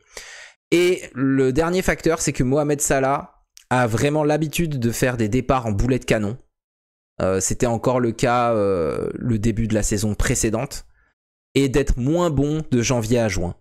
Alors là, je pense pas que le drop de niveau va être aussi dingue que l'année dernière, où vraiment il y a eu un drop énorme de niveau pour Mohamed Salah. Mais c'est possible qu'il ralentisse un peu. Et s'il ralentit un peu, peut-être que l'équipe peut moins tourner. Mais c'est surtout que Arsenal en l'état actuel, je les verrai pas dans les meilleures équipes, mais une fois que Saka sera revenu, s'ils ont pas d'autres blessures, je trouve que sur un aller-retour, c'est une équipe qui, pareil que l'Inter Milan, ils ont une discipline tactique, ils ont une force collective qui me paraît tellement grande que j'ai l'impression que cette année, ils vont pas forcément être très bons en championnat, ils vont peut-être même pas faire top 2, mais du coup, ils vont concentrer leur force sur la Ligue des Champions et je les vois atteindre la finale. Ok. Voilà. Alors évidemment, il faut que du coup Arsenal et Inter se retrouvent dans les deux parties de tableau différentes. Ouais, ça on verra. Inter, tu verrais qui du coup? S'il y a Arsenal Inter. S'il y a Arsenal Inter, je vois quand même l'Inter l'emporter. Ok. Par contre, si tu me dis Arsenal Inter finale 2025-2026, là je te dis Arsenal. Mais cette saison. Mais je pense qu'avec un an de plus, avec cette équipe-là et peut-être enfin un vrai neuf de recruter, Je pense qu'Arsenal, ils seront au-dessus de l'Inter. Ok, intéressant comme. Putain. Et du coup, bah après, là, en fait, t'as expliqué pourquoi je pense Liverpool et. En fait, Liverpool, t'as Ouais, expliqué non, pourquoi. là, Ouais. là je pense qu'on a... Après moi, la 4e équipe qui est rentrée dans le débat, quand j'ai réfléchi à qui va la gagner, Non 6-1. Chesney a pris rouge. Allez, la remontada du siècle. Mais c'est quoi ce classico là? Non, mais là clairement, ça questionne ça me questionne sur l'intérêt de la Supercoupe. Je sais pas si je me suis en train de me dire, ah, mais du coup, c'est trop bien la Supercoupe, ou du coup, en fait, ça n'a pas de sens. Tout le monde s'en fout. En plus, oui, c'est ça en fait. Même les joueurs. Là, c'est l'un des classicos les plus fous de l'histoire par contre. Putain, Chesney, il a galéré toute la saison. Il disait qu'il se faisait pas respecter à Barcelone. Il le met et il prend le rouge. Aïe, aïe, aïe, aïe, aïe. Putain. Ouais. Ah, Donc c'est voilà. dur. C'est dur, mais gros respect pour ce grand gardien. Très grand respect quand même. Ah oui, non, mais clairement. Ouais. Donc ouais, non, je disais, le 4e club, moi, auquel j'ai réfléchi, c'est Leverkusen. Okay. Que je trouve trop fort. Et que je verrai bien. Mais bon, peut-être on en reparlera dans les prédictions libres tout à l'heure. J'en dis pas plus. Europa League. Qui va remporter l'Europa League? Quels sont les 2 clubs que tu vois en finale, Elio? Europa League, je verrai. Alors, je me suis pas trop mouillé. Pour moi, je vois Lazio Athletic Bilbao. Ok. Bah, on a une équipe en commun. Ah ouais, je vois aussi l'Athletic Bilbao en finale. Okay. Mais par contre, je vois l'Athletic Bilbao en finale contre Manchester United. Et je vois Manchester United gagner l'Europa League. Ok. Ok, d'accord. Ok, là tu m'as surpris là. Ouais. Je sais pas. J'ai vraiment beaucoup aimé le match de Manchester United contre Liverpool. Là, j'ai pas pu voir leur match de ce soir, je crois, qu'ils jouaient ce soir, mais là, ils ont éliminé Arsenal, là, tout à l'heure. Ouais, c'est ça. Ils viennent d'éliminer Arsenal de la coupe au tir au but. Donc, je me dis quand même qu'ils viennent d'aller à Liverpool et à Arsenal d'affilée sur 2 matchs et qu'ils en ont perdu aucun des 2. Ce qui me fait me dire que c'était pas un épiphénomène le match à Liverpool et que cette équipe est en train de devenir quelque chose. Et de devenir quelque chose de suffisamment fort pour moi pour remporter l'Europa League, qui, on va pas se le cacher, a le plus faible plateau que j'ai jamais vu. Ouais, de l'histoire de l'Europa League. Non, mais ce qui est logique, puisqu'il y a plus de clubs qu'avant qui vont en Ligue des Champions, et il y en a plus aucun qui est reversé en Europa League. Ouais. Donc... Ouais, mais moi je trouve ça très dommage, parce que c'est vrai qu'à l'époque, en Europa... déjà quand tu vois le casting de la saison dernière... Ouais, mais... Moi, par contre, je trouve pas ça dommage. Moi, je détestais les reversements. Pour moi, tu commences dans une compétition, tu finis dans la compétition. Tu peux pas, genre, faire seconde chance, allez, partez avec les autres. Pour moi, ceux qui débutent la Ligue Europa... Parce que c'est bizarre quand même de gagner une compétition où t'as pas fait les poules. Ouais. Et où tu débarques au milieu de nulle part en 8e de finale. Je sais pas. Je trouve pas ça. Moi, je trouvais pas ça correct. Alors après, par contre, le niveau de la compétition était plus élevé, c'est sûr. Oui. Mais je préfère voir des clubs qui se sont battus du jour 1 au jour 300 de la compétition et la remporter. Et là, du coup, ça ouvre aussi plus de perspectives pour des championnats qui gagnent moins de Coupes d'Europe. Ça ouvre des perspectives clairement pour la Ligue 1. Parce que honnêtement, même l'OL, ils peuvent nourrir des ambitions dans cette Europa League. Alors que ce serait pas le cas si tu reversais... de toute façon, on va voir qui sont les... Si on était ancien format de Ligue des Champions, il y avait 8 groupes et les 2 premiers qualifiés, donc il y avait 16 qualifiés. Donc là, tu vas voir, il suffit de regarder du coup tous ceux qui terminent de la 17e à la 24e place de Ligue des Champions. Normalement, ils auraient dû aller en Europa League avec l'ancien format. T'imagines si tu prends les reversés actuels, si tu prends les du 17 au 24 actuels et tu les mets en Europa League, du 17 au 24 actuel, t'as le Real Madrid, t'as Manchester City par exemple. Je dis ça. Ouais, putain. Voilà, donc non, moi je... 5-2. Ok. On va voir s'ils vont remonter, il reste un peu de temps quand même. Donc voilà, donc... Putain, ouais. Et toi, pourquoi tu dis Bilbao? Moi, j'ai dit Bilbao parce que, je vais pas mentir, globalement, j'ai assez peu regardé l'Europa League cette saison. Mais en fait, ça me semble en fait les 2 équipes... Et je vois, bande de petits filous, c'est pas parce que c'est les 2 premières équipes au classement général, mais parce que je trouve que c'est en fait tout simplement les 2 équipes qui, affichent le plus de régularité, de constance. Ça joue, Hmm. et en fait, je suis tellement peu intéressé par l'Europa League cette année Bah, que, c'est qu'on n'a pas le temps. C'est qu'on n'a pas le temps. Il y a trop de matchs. Il y a ouais, trop de matchs je avec la suis Ligue des et Champions. en fait, d'habitude l'Europa League, tu as toujours une équipe, tu as toujours un truc, mais là, en fait, c'est ça, c'est qu'il y a tellement trop de trucs, et moi, ça me fait chier aussi de mettre la Lazio. C'est un truc qu'on aurait pu mettre dans le internet troll, mais les supporters de la Lazio ont rendu hommage à Jean-Marie Le Pen. Non, sérieux? Oh Ouais, là là. avec une banderole avec Catastrophe. écrit «Bon voyage Jean-Marie». Ah ouais. Ok, super. Donc ça me fait chier de les mettre, mais c'est une équipe qui en fait réalise une bonne saison, faut le dire.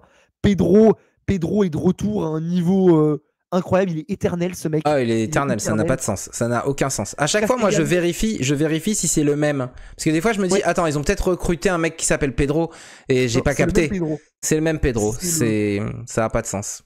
Non, Ouais. trop fort. Il y a Riyad qui nous dit aussi Francfort. C'est vrai que Francfort, ça pourrait être sympa. En tout Ouais, cas, parce que oui, il y a Marmouche. ouais, en tout cas, ça me plairait de voir un. Mais voilà, tu vois, si on arrive en demi-finale d'Europa League et qu'il reste Bilbao, la Lazio ou Lyon, Manchester United, Francfort, franchement, c'est quand même sympa. C'est quand même sympa d'avoir un Ah, dernier carré qui ressemble à ça. Là, ouais, mais bon, l'année dernière, pour te dire, il y avait quand l'année même l'AC dernière, Milan, c'était. il y avait Liverpool, il y avait Marseille, il y avait Benfica. Ouais, ouais, bien sûr, bien T'as sûr. vu, j'ai quand même mis Marseille. Ah, je suis gentil quand même. Oui, oui, t'as mis Marseille sans citer l'Atalanta, ce qui, Ouais, parce ce que qui, ce qui est vraiment. parce qu'ils commencent à me casser les couilles, ceux-là, cette saison. Ah, ils sont forts, ils sont très forts. Ok pour l'Europa League.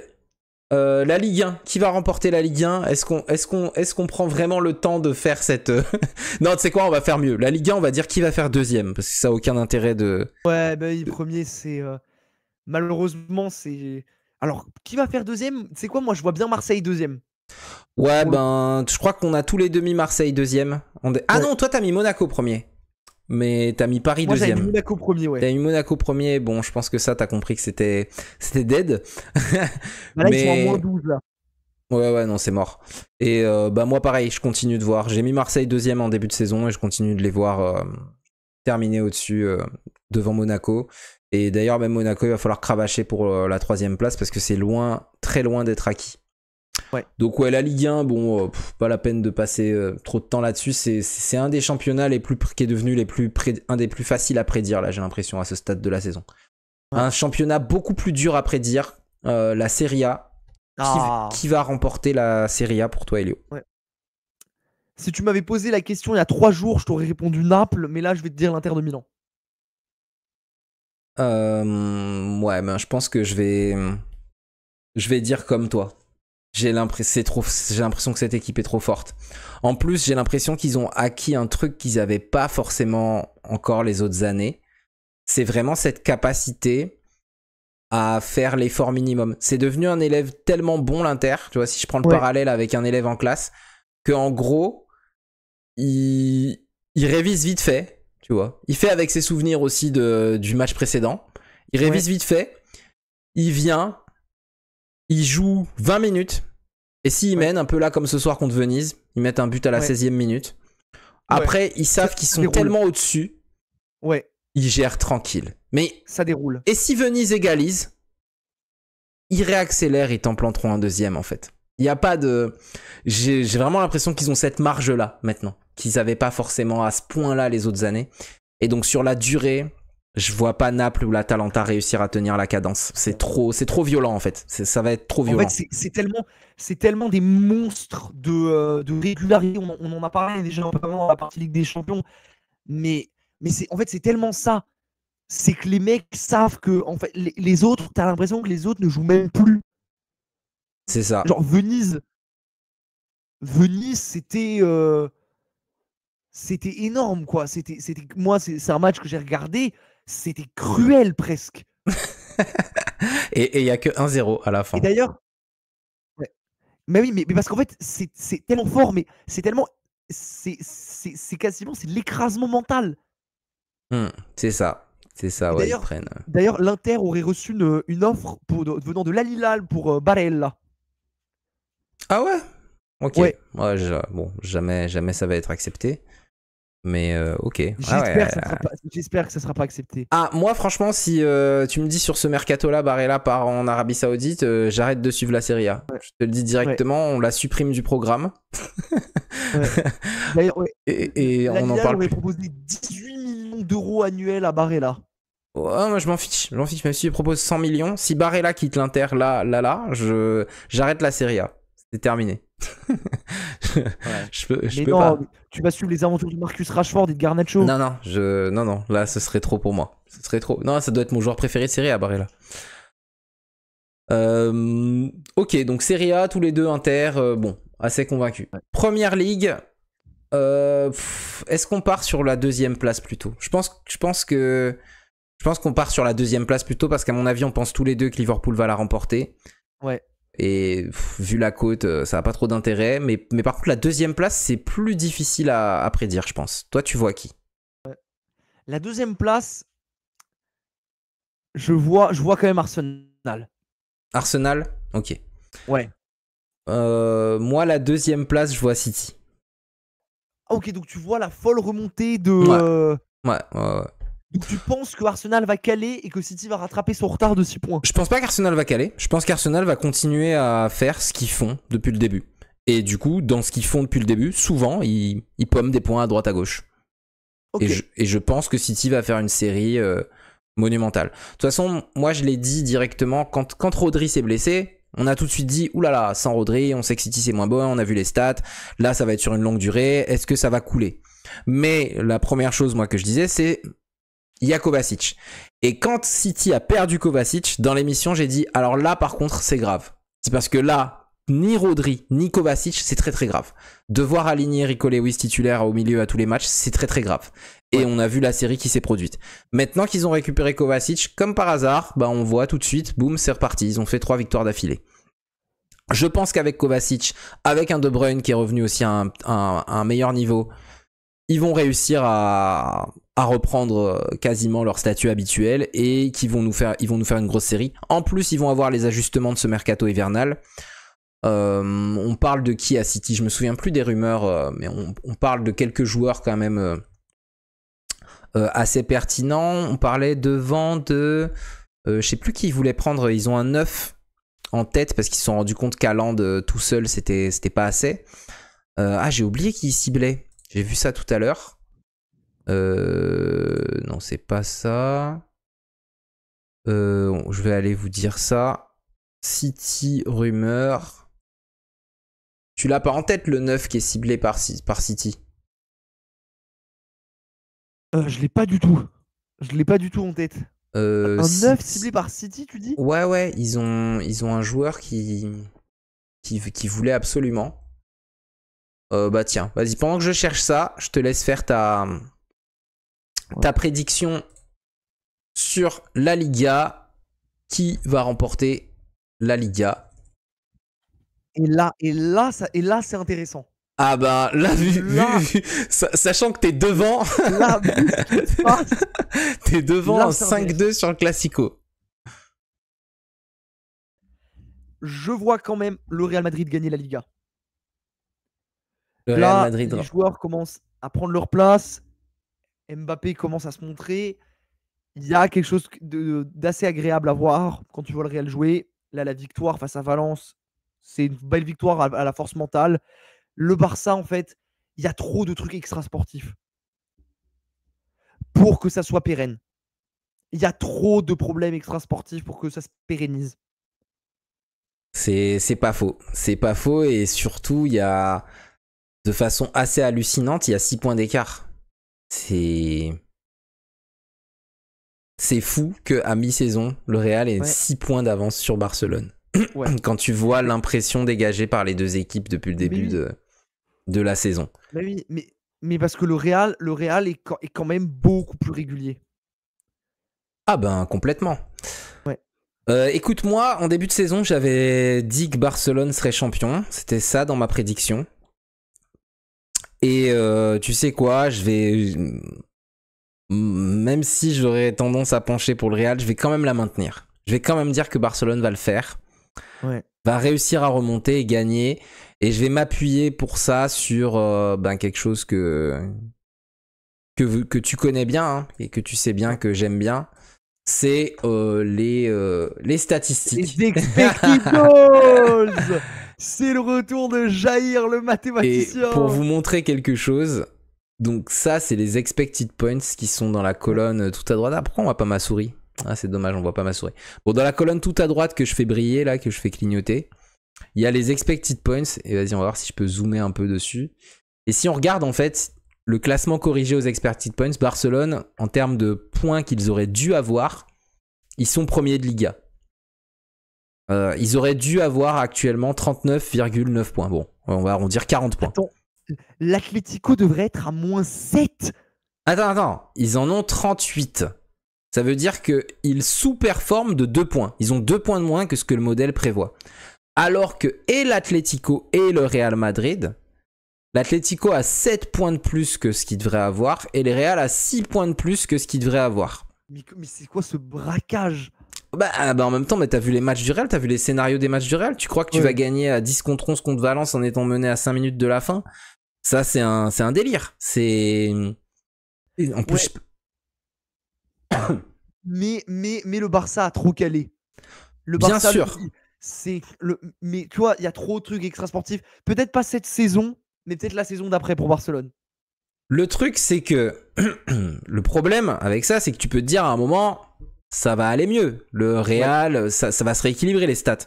Le problème, c'est que le Real, ils sont tellement cliniques à la finition, ils sont tellement... que en réalité, ils finissent toutes les saisons en surperformance. L'année dernière, ils sont champions avec 17 points de plus que ce qui était prévu. 17. Et ils gagnent quand même le titre à la fin. Ils remportent le titre de loin, avec 10 points d'avance sur Barcelone. Mais aux expected points... avec les expected points, ils auraient gagné le titre. Ouais, de 0,4 par rapport au Barça. 76-96, 77-38. Et le Barça avait 8 points de plus aussi que ce que le modèle prévoyait. Il y a de la surperformance. L'Atlético, 6 points de plus. Donc c'est un peu un truc, regarde, là t'as tout le top 10 de Liga, ils sont en surperformance. Donc c'est un truc qui, voilà, si on regarde la saison d'encore avant... Le Barça, ils se prennent plus 8 par rapport à d'habitude. Le Real, par contre, ils prennent que plus 1. Par rapport à d'habitude. Ça, voilà. Mais voilà, donc faut pas forcément qu'on se dise que... La morale, c'est qu'il faut surperformer pour espérer gagner le titre. Ah, déjà oui. Alors ça, je sais pas, il faudrait regarder toutes les saisons, mais je suis pas sûr qu'on trouve un champion qui est sous-performé.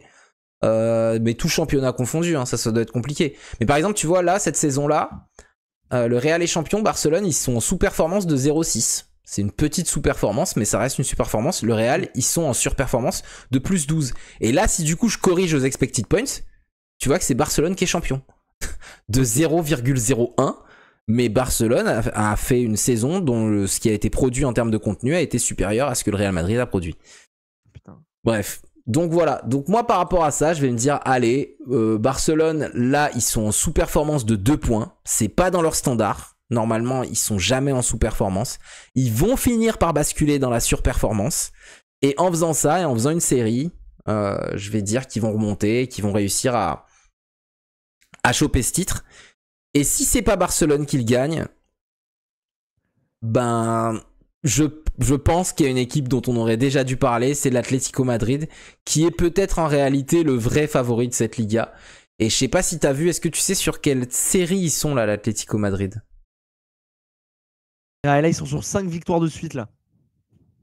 Alors, ça, c'est ce qui était visible dans le truc, mais ils sont pas sur 5 victoires de suite. Ils sont sur 14 victoires de suite. Mais non, ça, je savais pas. Si.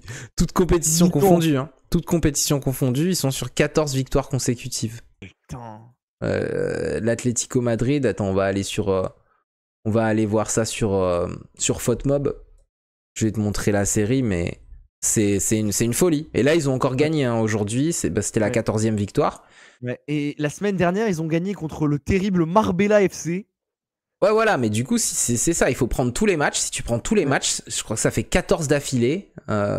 Atlético Madrid, où est-ce qu'on voit leurs matchs ? Mais non, mais moi, ça me fout droit de me dire que les gars sont allés jouer à Marbella, quoi. Ah ouais, non, mais ça n'a pas de sens. Hein. Donc tu vois, voilà, tu vois, il y a que du vert. que du vert depuis donc la série a commencé le 31 octobre 2024. Voilà. Oh là là. Et donc depuis octobre 2024, depuis le 31 octobre 2024, novembre ils ont gagné tous leurs matchs, décembre ils ont gagné tous leurs matchs, janvier pour l'instant ils ont gagné tous leurs matchs. C'est n'importe quoi. C'est une folie. Et ça risque de se poursuivre parce que regarde le calendrier, Elche, Leganés. Donc ils vont peut-être pousser jusque là et ensuite il y aura l'énorme Atlético Madrid-Leverkusen, sachant que Leverkusen ils sont en train de faire un truc un peu dans le même délire. Ouais. Donc ce match-là, Atlético Madrid-Leverkusen, il va être mais mythique. Parce que pareil, Leverkusen, ben là ils ont tout gagné.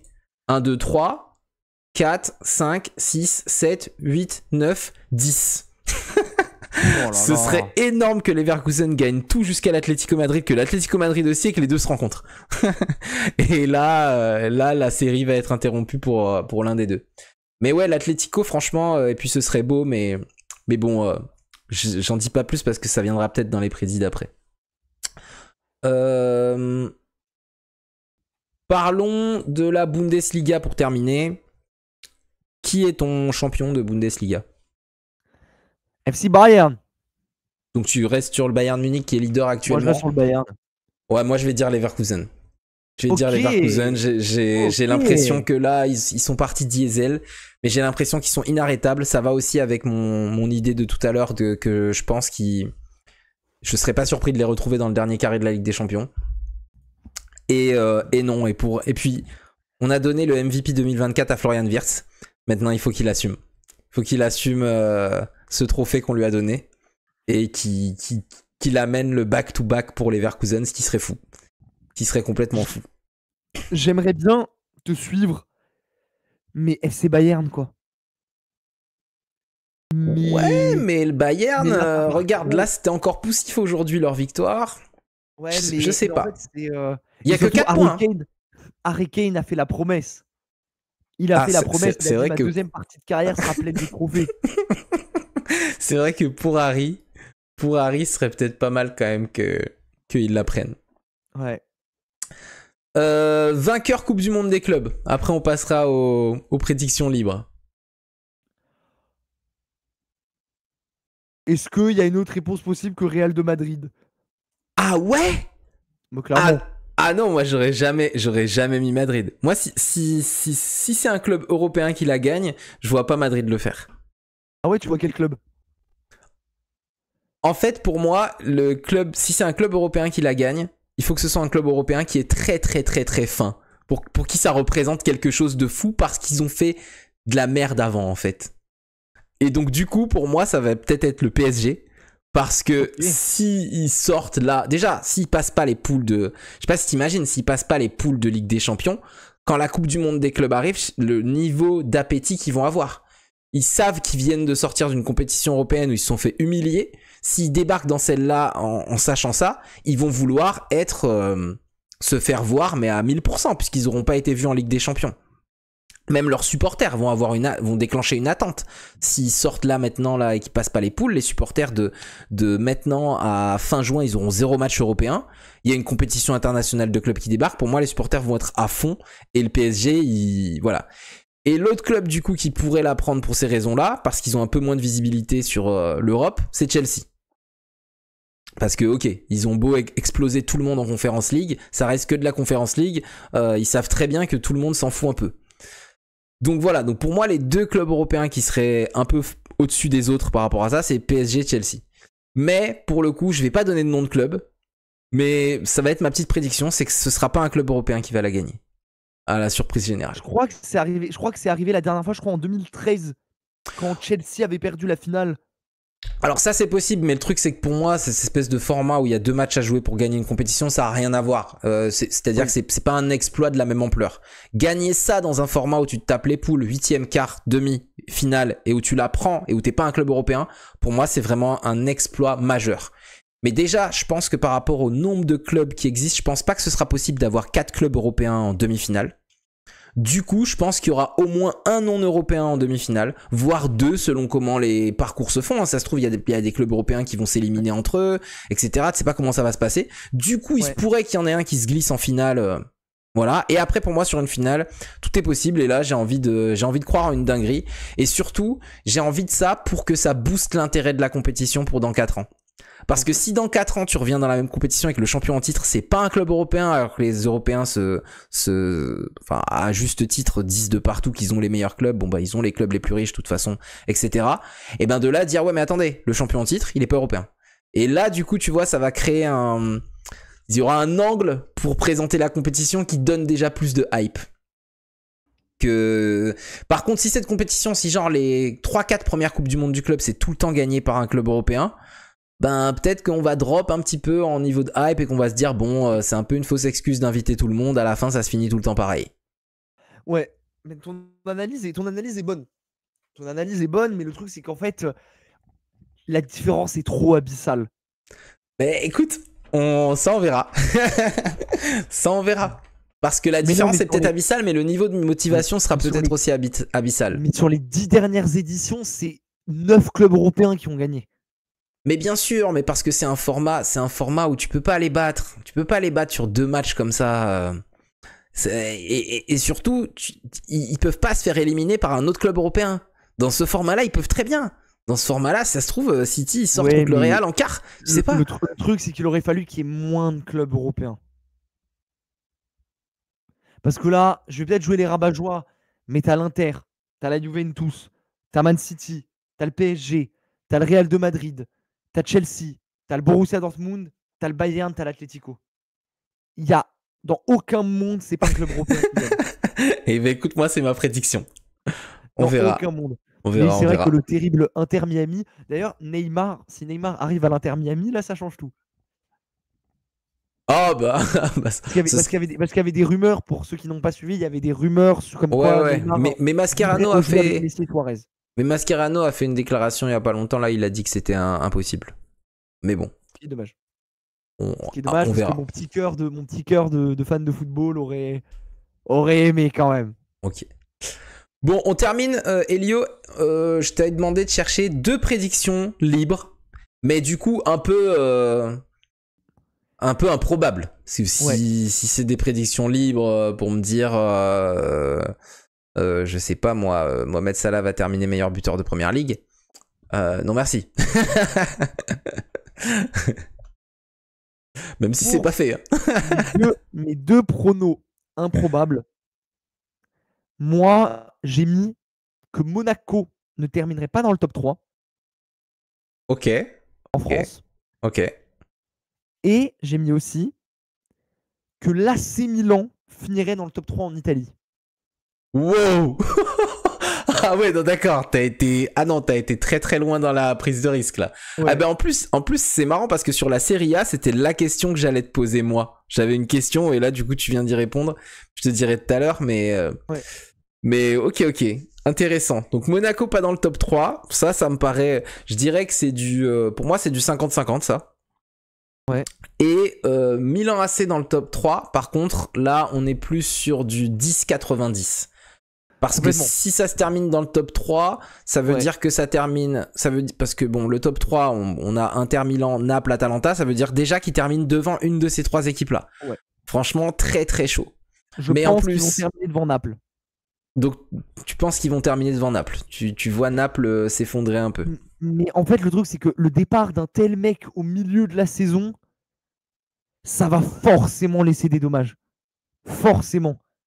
Franchement, dans quasiment toutes les équipes, j'aurais dit oui, mais dans une équipe tenue par Conte, je suis pas sûr. T'as pas totalement tort. Non, franchement. En face, on a un AC Milan qui commence enfin à être de plus en plus sérieux. Ils ont fait quoi ce week-end, ton AC Milan de plus en plus sérieux? Ils ont fait ce qu'ils ont fait. Mais ça arrive à tout le monde. Ils ont pas gagné. Bah, ils ont fait match nul, ça va. Ça va pas. Ça va pas. Il y a une autre équipe qui fait beaucoup trop de matchs nuls aussi.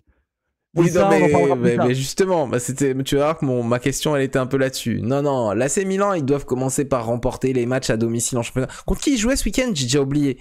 Mais c'est pas normal de pas avoir Cagliari. Non, mais attends, non, Elio. En fait, Cagliari, c'est pas facile, hein. Non, mais avec tout le respect que j'ai pour Cagliari. Arrogant là, des fans de première ligue là. Attends. Ouais, son petit arrogant. Tu viens de me dire ils vont faire top 3, Elio. Ils ont 10 points de retard sur la 3e place, je pense, actuellement. Ouais, mais moi j'avais envie de la tenter. Je risque le coup. Ok. Bon. Moi, ma prédiction, la première, en fait, vous l'avez déjà entendu. Ça devrait pas être improbable, mais maintenant, il y a un certain niveau d'improbabilité sur ça. C'est que City va terminer 2e de Première Ligue. Ouais. C'est vrai que l'improbabilité a grandi quand même. L'improbabilité a grandi. Je sais pas c'est quoi la cote. Alors, la cote. On dit la cote et pas la côte. La côte, c'est la côte atlantique. Mais je sais pas, tu sais, en Guadeloupe, on inverse tout. Déjà, on dit tout le temps la côte. On dit jamais la côte. Ok, d'accord. Et bon, bref, mais ok, là, il fallait dire la côte. Ok. Ouais. Donc, la côte, ouais, je sais pas c'est quoi la côte, mais à voir. Et deuxième prédiction improbable. Manchester United, vous l'avez entendu, remporte l'Europa League. Et là, j'allais dire, c'est là la fin de l'angle de foot. Merci de nous avoir donné tes pronostics. Donc voilà, je me suis dit, je fais 2 prédictions sur les 2 Manchester qui sont un peu à l'agonie. Ouais. Et voilà. Et on va terminer tous les deux par un souhait, un vœu qu'on va formuler. Donc ça, c'est pas quelque chose qu'on prédit, mais on aimerait que ça se réalise. C'est quoi ton vœu pour cette année, Elio? Je souhaiterais que la Juventus réalise le triplé. Non mais d'accord, mais alors triplé, c'est-à-dire Coupe d'Italie, Ligue des Champions, Serie A. Non, le beau triplé. Ligue des Champions, Coupe du Monde des clubs. Oh, mais dis, toi. Tu vois, c'est l'altermondialisme de l'angle de foot. Mais là, déjà que maintenant tout TikTok. Non, mais attends, non, mais Elio, mais il faut que ton vœu soit quand même un petit peu potentiellement réalisable. D'accord. Là, t'as été trop loin, là.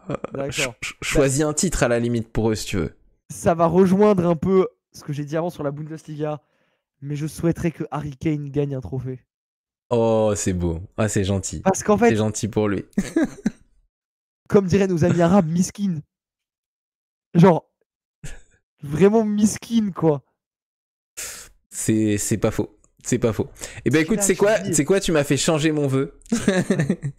Tu m'as fait changer mon vœu. Et moi, mon vœu, ça va être que Joe Gomez marque son premier but dans le football professionnel. Parce que l'anecdote est folle. Ça n'a pas de sens. Ça n'a pas de sens. Terrifiante. Je crois que c'est 257 matchs. Je crois que c'est 257 matchs. Il n'a jamais marqué de sa carrière professionnelle. C'est mon idole.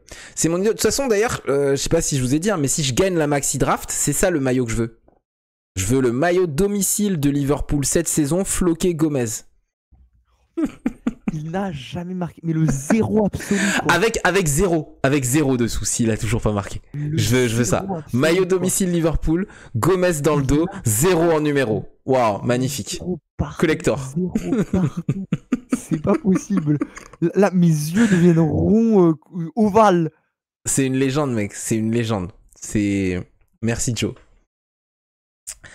Eh bien, écoutez, on a terminé les prédictions là-dessus. Il nous reste à aller voir un petit peu ce qui s'est passé dans les différents championnats et puis après on va conclure tranquillement. Hein. On n'est pas à la bourre, on est complètement dans les temps même pour une fois. Tant mieux. Alors, on va aller regarder tout ça. J'avais préparé le truc. Alors on commence par de la Ligue 1. Donc au niveau des résultats en Ligue 1 ce week-end, donc il y a eu quoi? Il y a eu Nantes qui a tenu Monaco en échec de but partout, Auxerre aussi qui a privé Lille d'une victoire 0-0, Brest qui fait la bonne opération en battant Lyon un peu à la surprise générale, Nice qui explose Reims, Nice qui commence à s'inviter dans les premières places, on va en reparler, on va voir ça avec le classement, Marseille qui est en patron qui s'impose à Rennes, Le Havre qui continue sa descente aux enfers en perdant à domicile contre Lens, Montpellier qui est en train de faire un... je sais pas comment on appelle ça, mais c'est comme si tu joues à un jeu de société. Et puis, c'est un jeu qui dure longtemps. Tu te vois plusieurs semaines. À chaque fois, il faut garder le plateau en place. Et puis à chaque fois, on garde les personnages. Et puis t'as une équipe qui à chaque fois se place milieu de tableau par rapport aux autres, tranquille, sans trop forcer. Et puis il y a une année où tu sais pas pourquoi, mais chaque fois que cette équipe se pointe, chaque fois que ce joueur se pointe, il balance le plateau par terre. Il fout tout par terre et il commence à se faire pénaliser. On lui dit non mais là tu sautes, tu passes un tour. Hein. Là on n'en peut plus de toi. Là Montpellier, ils sont en train de de s'auto-détruire. J'ai rarement vu ça. C'est une catastrophe. C'est une catastrophe nucléaire la saison de Montpellier. Ils ont pris 2 rouges en 2 minutes contre Angers. en 2 minutes consécutives, l'arbitre a mis un rouge. Ils perdent 3-1 contre Angers, qui est un énorme concurrent direct pour eux. C'est ce type de match-là qu'il faut absolument pas perdre. Oui. Donc, catastrophique. Strasbourg, 3e victoire de suite. Ils gagnent contre une grosse équipe. Ils gagnent à Toulouse. Franchement, grosse opération là pour Strasbourg. Ça, c'est grâce à Comabeu, ça. Ça, c'est grâce à Comabeu et surtout au retour des mégas dont Arnaud nous a parlé. Doublé des mégas contre Toulouse. Et le PSG qui mène pour l'instant 2-0 contre Saint-Etienne. Et Dembélé qui lui, je sais pas qui c'est qui a fait les vœux par rapport à Dembélé, mais là c'est n'importe quoi son début d'année. Son début d'année là, 2025, ça a pas de sens. Alors là j'ai pas vu les buts, mais c'est de la folie. Barcola titulaire, ça comme quoi. Mais ouais, vas-y. Alors une chose, je voulais m'attarder, je voulais vous lire un petit peu parce que je regarde le site. J'ai fait un peu un tour des différents sites de fans en Europe. Je fais toujours ça avant l'émission. Et je suis tombé sur l'article de Alepayade, qui est du coup un site qui répertorie les prestations de Montpellier. Et vous lire du coup l'article qu'ils ont fait après le match à SCO d'Angers. Oh là là. Je vous mens pas. Oh là là. Ça m'a fait du mal. Nous y sommes. Nous avons perdu l'un des matchs les plus... Oh, ça s'est entendu ça ou pas? Ouais, il y a eu une petite sonnerie. Ouais, c'est sur le site, c'est mon Avast antivirus. Donc si ça se trouve, Alepayade va me pull up un cheval de Troie, je sais pas. On prend des risques pour Nous y sommes. Nous avons perdu l'un des matchs les plus décisifs de la saison. Il ne fait plus de doute. Nous irons en Ligue 2. Nos joueurs ont montré toutes leurs faiblesses aujourd'hui et elles sont très nombreuses. TJ Savanier, le buteur, sur un pénalty imaginaire, alors que le niveau de ses performances ne cesse de baisser. Que dire du niveau de nos latéraux, capables de rien comme à leur habitude? Profitons des derniers matchs de Ligue 1 cette saison, puisque nous ne serons pas prêts de revoir cette compétition à l'issue de la saison. Les catastrophiques Kiki Kouyaté et Jordan Ferrier ont été expulsés, puisqu'ils ne réfléchissent pas comme à leur habitude et tombent dans la violence. Ok. L'article pue la dépression. Ah ouais, non, c'est chaud. Non, mais Montpellier, c'est très très chaud. Mais tiens, attends, on va aller voir le classement. Le mec qui a écrit cet article, il est sous Xanax. Il en peut plus. Non, mais regarde, mec, Montpellier, 9 points en 17 matchs, moins 26 de différence de but. Ouais. 2 victoires. Il y a déjà 7 points. Il y a déjà 7 points sur Saint-Etienne. C'est chaud. Ouais. Mais dis-toi, mais t'as totalement raison dans le côté où, parce que Montpellier nous a habitués à terminer toujours à la 10e place. Mais c'est ça. Mais surtout, Montpellier aussi, il y a 13 ans, Montpellier, ça gagne une Ligue 1 aussi quand même. Ah oui, mais ça c'est gravé dans la légende de la Ligue 1 à jamais. Par contre, c'est le titre le plus dingue des Cabella, des Belanda, des Giroud. Mais sur moi, cette équipe, elle m'a fait kiffer, elle m'a fait rêver. Hein. Franchement, incroyable. Ouais, mais c'était fou. Mais ouais, mais quand on voit le classement, on voit d'autres trucs, on voit d'autres dingueries. Hein. Angers vient de passer devant Rennes.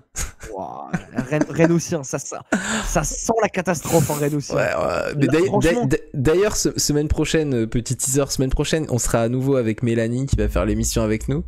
Ça va être épicé là. Ah, là j'ai hâte qu'elle nous débriefe les débuts sampaoliens là. Mais ouais, Rennes, c'est chaud, Rennes. C'est très très chaud. D'ailleurs, toute la Bretagne, hein, là, Nantes. Mais non, c'est pas complexe. En Bretagne. Ah oui, c'est la Bretagne. Si, oui, c'est la Bretagne. C'est l'éternel truc. Mais hot si, take. Si. Là, tu vois, c'est une hot take, j'ai dire. Et Brest, il y a Brest aussi. Alors Brest, par contre, ils ont fait la bonne opération. Et Strasbourg, mine de rien, 9ème. Alors 9ème, c'est la position où je les ai mis dans mes prédictions sur la saison. J'ai mis que Strasbourg allait terminer 9ème. Donc voilà, pour l'instant, ils y sont. C'est cool avec Toulouse, mais c'est hyper homogène. De toute façon, là, on a une bataille de la 3e à la 7e place qui est assez incroyable. Il y a 4 points entre Monaco et Lens, et on a Nice qui est maintenant 4e de Ligue 1. Francaise qui, sans faire de bruit, nous pond la pire campagne européenne de l'histoire d'un club français. Alors contre, pour ça, j'en voudrais à Nice pendant au moins 10 ans. Ce qu'ils sont en train de faire en Europa League cette saison, Nice, c'est un scandale. Ils sont en train de niquer le coefficient. Total. Non mais c'est les Niçois là, je rappelle, donc ils ont 2 points en Europa League, Nice. Ils n'ont pas gagné un seul match. Ils ont 2 points sur 18 possibles. Ouais. Et ils ont quand même pris à domicile 4-1 contre les Rangers. Alors ok, ils avaient des absents, mais les Rangers là, en championnat d'Écosse, ils sont catastrophiques. C'est une des pires équipes des Rangers de toutes ces années. Ils se font tenir en échec par tout le monde. Toi, t'en prends 4 à domicile contre ça ? Non, franchement. Non, Nice, c'est carton rouge. Carton rouge sur la saison européenne. Dire, en Écosse, le Celtic Glasgow est à plus 15.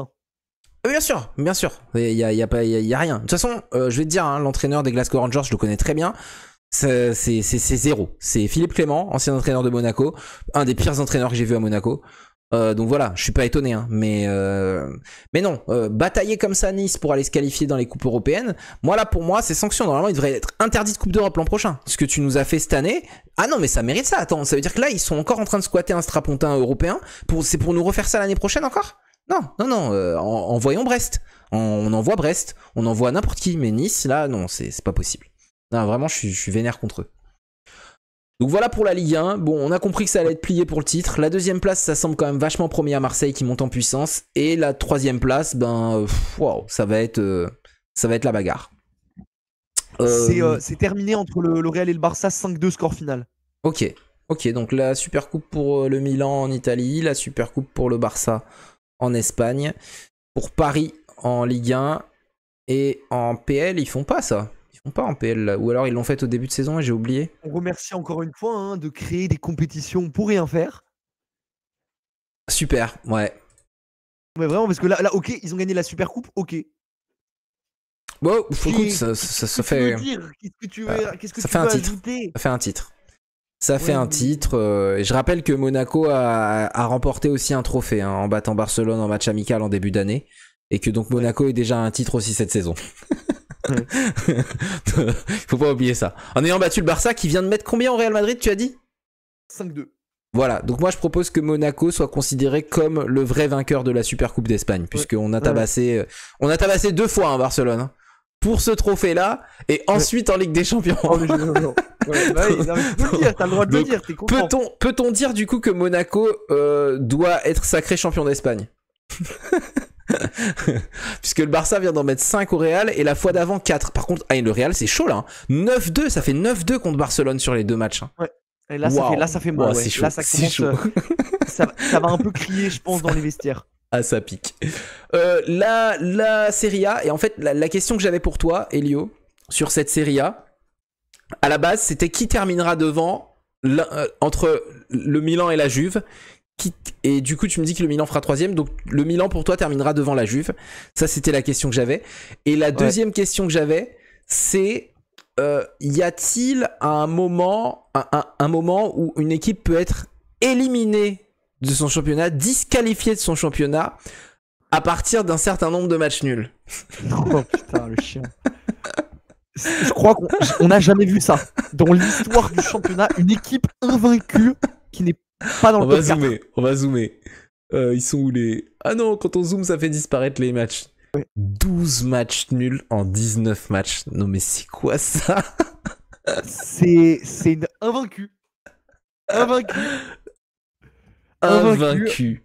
Non mais c'est un truc de malade mental. C'est un truc de malade mental. Et en fait, là, clairement, je voulais pas commencer la page Serie A avec ce match, mais on va le faire. C'était le derby de Turin, du coup, ce week-end. Derby très attendu, enflammé par notamment plusieurs coachs, comme monsieur Ventura. Alors, Giampiero Ventura, c'est le coach qui n'a pas qualifié l'Italie au Mondial 2018. Donc déjà, en termes de popularité, on est sur Manuel Valls en France. Et du coup, le gars a été le coach historique du Torino pendant des années et se permet de dire que s'il avait eu la VAR lors des derbys où il était coach, il en aurait gagné une dizaine. Ok, Merci super. beaucoup, Giampiero. À la prochaine. Donc, du coup, voilà, il a allumé le derby comme ça, et au final, on a vu un Torino qui a très bien joué. Un Torino qui a très bien joué. Franchement, j'étais assez surpris. C'était un très beau match, mais, mais malheureusement, j'ai l'impression de voir une Juventus qui n'a plus d'énergie, qui n'a plus rien. En fait, on était du coup le 11 janvier, et j'avais l'impression qu'on était en juin. J'avais l'impression qu'on était. Bon, très beau but de Yildiz, qui d'ailleurs remplit totalement son rôle. Qui est premier mondial Ouais, dans sa catégorie, dans ce que je te disais, le rapport de l'observatoire du CIES. ouais, Il est ok, considéré comme le meilleur jeune de son âge dans le type de ok. profil de joueur qu'il est. D'accord, intéressant Mm. comme statistique. Et du coup, en fait, j'ai vu une équipe qui est trop minée par les blessures, qui n'arrive pas à faire jouer Gonzalez en pointe, ça marche pas. Cop Miners est, comme dirait mon père, une fraude. Tout simplement, Ah bon? on a bataillé pour le faire venir, et il est très très loin des prestations qu'on attend de lui. Oula, 5,7. Ouais, Waouh, il j'ai est rarement vu Cop ça sur FotMob. Ouais. Cop Miners, c'est très très dur ce qui se passe. Cop Mais Miners, Cop Miners, il est censé jouer en 10. Pourquoi? Ouais, mais en Il a fait, vraiment joué le là? C'est problème, vraiment Douglas le Luiz qui a joué problème, c'est devant? que. Ouais, et en fait, le problème, c'est qu'aussi, on a l'impression. Mais justement, je vais en venir à ça. On a l'impression, moi, ma patience et ma tolérance envers Thiago Motta commence à sincèrement descendre. Ok. On a l'impression qu'il est complètement perdu. Il a chopé 2 expulsions en un mois, ce qui est énorme Ouais. quand tu es entraîneur. On a l'impression qu'il est complètement perdu. Bah, là, Qu'il est. quand on voit la compo, on dirait que tous les joueurs sont pas à la bonne place. Ouais, c'est ça. On a l'impression C'est. qu'il est là. Malheureusement, Vlahovic n'est pas là. Bon, en défense, la défense remplit clairement son rôle. Le duo Kalulu-Gatti fait globalement son taf. Mhm. Et tu vois, par exemple, McKennie latéral gauche. Ouais, déjà, mais il y a McKennie latéral gauche, je comprends pas. Ouais, mais moi. Yildiz, il me semble qu'il est plus fort à gauche qu'à droite. Mais Ouais, bon. mais en fait, oui, il a. En fait, les blessures le minent. Et j'ai l'impression que la saison s'est arrêtée quand Bremer s'est blessé. Ouais, non, ça, clairement, ça, c'est sûr que Ouais, ça en Italie, restera. parce qu'en Ligue des Champions, c'est autre chose. Mais tu vois, par exemple, et je tiens à saluer quand même le charisme, la résilience de Weston McKennie, qui accepte de jouer latéral gauche.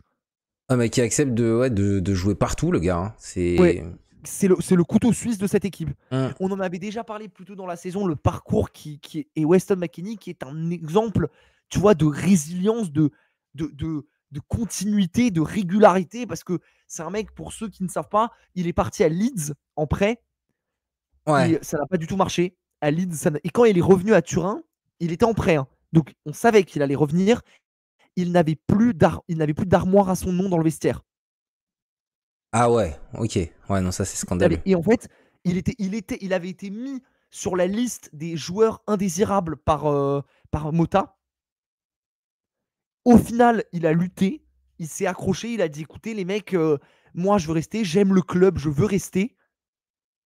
Et au final, il accepte. Et tu vois, et c'est un modèle incroyable. Dans un vestiaire, Weston McKennie, c'est. Et surtout, le fait aussi, autre chose extra-footballistique, c'est un mec qui parle parfaitement italien. Ok. C'est un mec qui Ouais, a ouais, il s'est appris vraiment l'italien. intégré, grave intégré. Ouais, un mec qui bosse, quoi. Hum. C'est un mec qui renvoie l'image d'un gars qui a envie de se la donner, et il accepte de jouer latéral gauche. Genre, c'est un mec, pour ceux qui ne savent pas, qui est censé jouer milieu offensif. Ouais, Weston ouais, non, McKennie. non, ça a pas de sens. Ouais, non, et là clairement, ça Mais commence après, à. bon, vous êtes vraiment pas vernis. Hein. Là, je suis en train Ouais, de voir ouais. les durées Ouais, des bah oui. blessures. Je savais pas que Conceição aussi était blessé. Conceição s'est blessé. Vlahovic pas là jusqu'à la fin du mois. Conceição Ouais. pareil. Bon, Milik, c'est pas très Ouais. grave. Cabal, ça Oui, c'était en plus plus. problématique. Bremer Ouais. et Cabal, c'est les ligaments, donc ça c'est terminé, Ouais. c'est sont terminés. Ouais. Mais moi, Mais ouais. Jair, je ne pourrais jamais pardonner à Motta d'avoir préféré Milik à Moïskine. Ah, ouais, ça c'est sûr que c'est sûr que vous en seriez pas là si vous aviez Keane en backup de Vlahovic plutôt que Milik. Mais ouais. C'est d'une tristesse. Sinon, bon, pour faire un peu vite sur les autres résultats, du coup, Naples est en train de gagner. C'est Anguissa qui a marqué. Anguissa qui depuis qu'il est à Naples, est devenu Iniesta. Littéralement, il est beaucoup trop fort. Ouais, il est vraiment bon, Zambo Anguissa. Ouais, McTominay aussi, hein, qui réalise une grosse saison. David Neres aussi, qui j'avais peur qu'il nous fasse une suite de carrière à la Qu'est-ce que Anthony. je le kiffais, David Neres, quand il était à l'Ajax, là, la saison all-time de l'Ajax, là, 2019. Oh, Neres, mais je le trouvais tellement fort. C'était trop fort. Ah ouais, franchement, ouais. Non, ouais, ben du coup, Naples qui est en train de prendre un peu d'avance. Ouais, parce que c'est ça. En fait, c'est ça, c'est que la Juve, c'est du jamais vu parce que vous êtes invaincu et vous avez 14 points de retard sur le premier. On a un match de moins. Ouais, mais il va pas forcément être gagné. Il y a plus de chances que ce soit un match nul. Donc...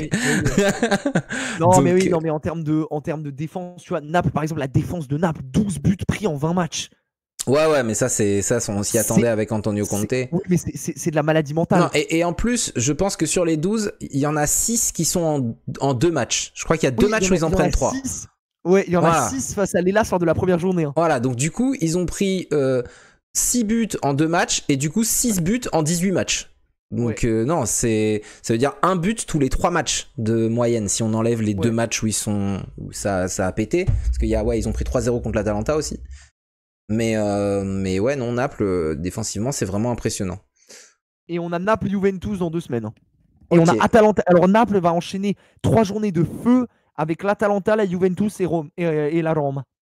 Ouais, ok. Et la Fiorentina qui est un petit peu rentrée dans le rang quand même. Hein. Après sa grosse série, là, ils se sont fait un peu distancer. Non, là, on a vraiment ce trio, là, Napoli, Inter, Atalanta, qui semble être promis à finir tout en haut. Mais toi, tu vois le Milan qui a donc, pour l'instant... Sur l'Atalanta, ils ont 14 points de retard avec un match de moins, donc potentiellement 11 points de retard. Donc tu les vois, mais toi tu les vois revenir sur Naples. Waouh, c'est chaud. Il y a beaucoup d'écart quand même là. je les vois revenir quand même. Il y a 19 points pour l'instant entre les deux. mais j'ai quand même j'ai vu des choses très intéressantes et surtout je trouve que tu m'as demandé d'un pronom improbable. Ouais, non, mais si ça se réalise, mec, laisse tomber, t'es un monstre. Hein. Tu vois, je pourrais te dire la Juventus dans le top 4, mais c'est totalement probable. Mais tu m'aurais même dit la Juve dans le top 3, j'aurais dit fou, j'aurais dit incroyable. Enfin, du même acabit pour moi que Milan. Mais bon, faut tenter. Hein. Donc du coup, là, c'est Milan qui a fait match nul contre Cagliari, cet très gros match du gardien de Cagliari, qui a fait un match extraordinaire. Mais sinon, quand même, j'ai vu des choses très intéressantes quand même pour l'AC Milan. De toute façon, moi après, je suis un gros fan de Conceição. Franchement, j'ai... Ouais. La célébration, t'as vu la vidéo de la célébration dans les vestiaires? Bien sûr, avec le cigare. Le charisme avec le... Pour ceux, du coup, Conceição avait tourné, il y avait une vidéo quand il était coach de Porto à l'époque, qui avait beaucoup tourné, où quand il célébrait le titre, il avait le cigare en bouche et il dansait. Et il a refait la même quand Milan a gagné la Supercoupe après 2 matchs. C'est clair, non mais déjà le gars il claque un titre au bout de 2 matchs, en battant la Juventus et l'Inter de Milan. En battant la Juve et en battant l'Inter face auquel il est mené 2-0. Ça c'est un des plus gros exploits possibles à faire. Hein. L'Inter normalement t'es mené 2-0, tu peux déjà enlever les crampons, enlever les chaussettes, faire commencer à couler l'eau de la douche pour que ça chauffe. Normalement il y a pas de retour possible. Hein. Mais c'est incroyable. Franchement c'est un très très gros exploit et j'ai vibré devant ce match. J'ai vraiment vibré. En PL, il n'y a pas eu de... Qu'est-ce qu'ils me font là, 11e journée? Pourquoi ils me font 11e journée? Pas du tout à la 11e journée, évidemment, en PL. En PL, qu'est-ce qui s'est passé? On va revenir un petit peu sur ce qui s'est passé la semaine dernière, parce qu'on n'a pas débriefé. Donc là, il y avait coupe cette semaine. Donc il y a eu notamment la qualification de Manchester United qui a éliminé Arsenal. On a vu aussi, sale semaine pour Arsenal, hein, parce qu'ils avaient aussi la demi-finale aller de l'autre coupe. Je sais plus comment elle s'appelle, ils ont perdu 2-0 à domicile contre Newcastle, donc très sale série pour Arsenal. Dans le même temps, il y a Tottenham qui a battu Liverpool 1-0, mais c'est en match aller-retour, donc Tottenham a gagné 1-0 à domicile contre Liverpool. Mais sinon, en championnat, on a commencé à voir un petit peu le retour de Manchester City et de Erling Haaland notamment. Et au classement pour l'instant en Angleterre, ce qu'il y a à noter, c'est que Liverpool est premier avec un match de moins 6 points d'avance, donc potentiellement 9. Nottingham Forest, c'est toujours incroyable, mais Nottingham Forest a autant de points qu'Arsenal. Et Nottingham Forest, ça commence vraiment à être du sérieux. Hein. Je sais pas si t'as vu là, mais moi, leur victoire à Wolverhampton 3-0, là, ça m'a impressionné. Parce que Wolverhampton, ils étaient sur une plutôt bonne série. Nottingham, ils sont quand même à l'extérieur. C'est quand même censé être un club de deuxième partie de tableau. Et maintenant, ils ont un tel statut que quand ils jouent à l'extérieur contre une équipe de deuxième partie de tableau, c'est 3-0 en fait. Ça, c'est fou. C'est fou d'aller mettre 3-0 à Wolverhampton. Ils ont des joueurs en plus comme Elanga, comme Chris Wood, qu'on connaît très bien en première ligue et qui n'ont jamais pété à ce niveau-là, à un tel niveau. Donc Nottingham, très curieux de voir la suite. Et Chelsea, qui était deuxième du classement et qui avait une série de matchs censés être plus faciles. Et ben voilà ce que ça a donné, la série de matchs un peu plus facile. 0-0 contre Everton, défaite à domicile contre Fulham, défaite 2-0 à Ipswich, match nul 1-1 à Crystal Palace. Au final, sur les 4 matchs qui s'annonçaient alors qu'ils venaient de faire une grosse série que contre des grosses équipes à prendre des points, ils ont pris 2 points. Et donc clairement, 5-0 ils contre sont... Morecambe. Contre eux Morecambe en coupe. Ouais, bon, mais c'est en coupe là, je parlais que du championnat, c'est pour ça que je les ai même pas cités. Mais Chelsea, c'est vraiment dommage parce qu'ils avaient une occasion d'asseoir un peu leur statut. Et par contre, l'équipe qui revient en boulet de canon absolu, et je suis très content de ça puisque moi je les ai mis 4e dans ma prédiction de début d'année parce que je trouve leur effectif extraordinaire et j'étais très déçu de leur début de saison et surtout dans l'incompréhension. Je ne comprenais pas comment une équipe avec un tel effectif pouvait perdre autant de points. Et en fait, là, Newcastle, ils sont inarrêtables. Là, ils viennent de gagner à Tottenham, à Arsenal. Bon, Bromley, on va pas parler de ce match-là. Et la série, elle a débuté contre Leicester, 4-0 contre Leicester, 3-1 contre Brentford, 4-0 à Ipswich. On est en train de comprendre que gagner à Ipswich, c'est pas anodin. Ipswich, ils font galérer tout le monde. Ils ont encore fait 2-2 contre Fulham à Fulham. Ils menaient 2-0 dans ce match. 3-0 contre Aston Villa, 2-0 à Manchester. Non, la série de Newcastle, là, elle est assez hallucinante. Et elle est due principalement à un truc qui va t'intéresser, je pense, toi, Elio, particulièrement. C'est le repositionnement de Tonali. Ok. Ils ont switché les positions de 2 joueurs. Ces 2 joueurs, ce sont Guimarães et Tonali. En fait, avant, tu avais Guimarães en pointe basse du système A3 dans le milieu. Donc, tu avais Guimarães pointe basse, Joelinton et Tonali pointe haute. Et en fait, ils ont switché ça. C'est Tonali qui joue maintenant à la Pirlo, qui joue en 6 de cette équipe. Et depuis qu'ils ont fait ça, en fait, ça a complètement modifié leur capacité à presser de façon efficace. Parce qu'en fait, avant, c'était Tonali qui se retrouvait du coup dans la phase de pressing. Et Tonali, pour presser, est beaucoup moins fort que Guimarães. Ouais. Et Guimarães maintenant qui peut agresser haut, c'est hallucinant et c'est incroyable le nombre de buts que Newcastle a mis dans cette série qui sont dus à des pressings de Guimarães. Pourquoi il n'avait pas fait ça plus tôt, Eddie Howe? C'est parce qu'il devait penser que pour l'équilibre de l'équipe, avoir Tonali en 6, ça rendrait le repli sur les phases défensives insuffisant et que ça déséquilibrerait trop l'équipe, que ça la ferait faire face à trop de dangers. Mais en fait, c'est pas du tout ce qui se passe et on se rend compte que ça marche parfaitement. Et donc, depuis qu'on a ce Tonali en 6, Newcastle, ils sont inarrêtables. Isaac, il est sur une série, mais invraisemblable de, je sais plus, mais je crois que c'est 12 buts sur les 12 derniers matchs. C'est un délire comme ça. J'ai plus la série exacte en tête. Est-ce qu'ils peuvent nous la donner comme ça? Isaac, c'est où les buts? C'est là. Donc, ah ben voilà. Ben regarde les Isaac. 7 janvier, un but contre Arsenal. 4 janvier, un but contre Tottenham. 30 décembre, un but contre Manchester. 26 décembre, un but contre Aston Villa. 21 décembre, 3 buts contre Ipswich. Brentford, c'est une défaite, c'est le seul match où il fait rien. Mais là, c'est en coupe.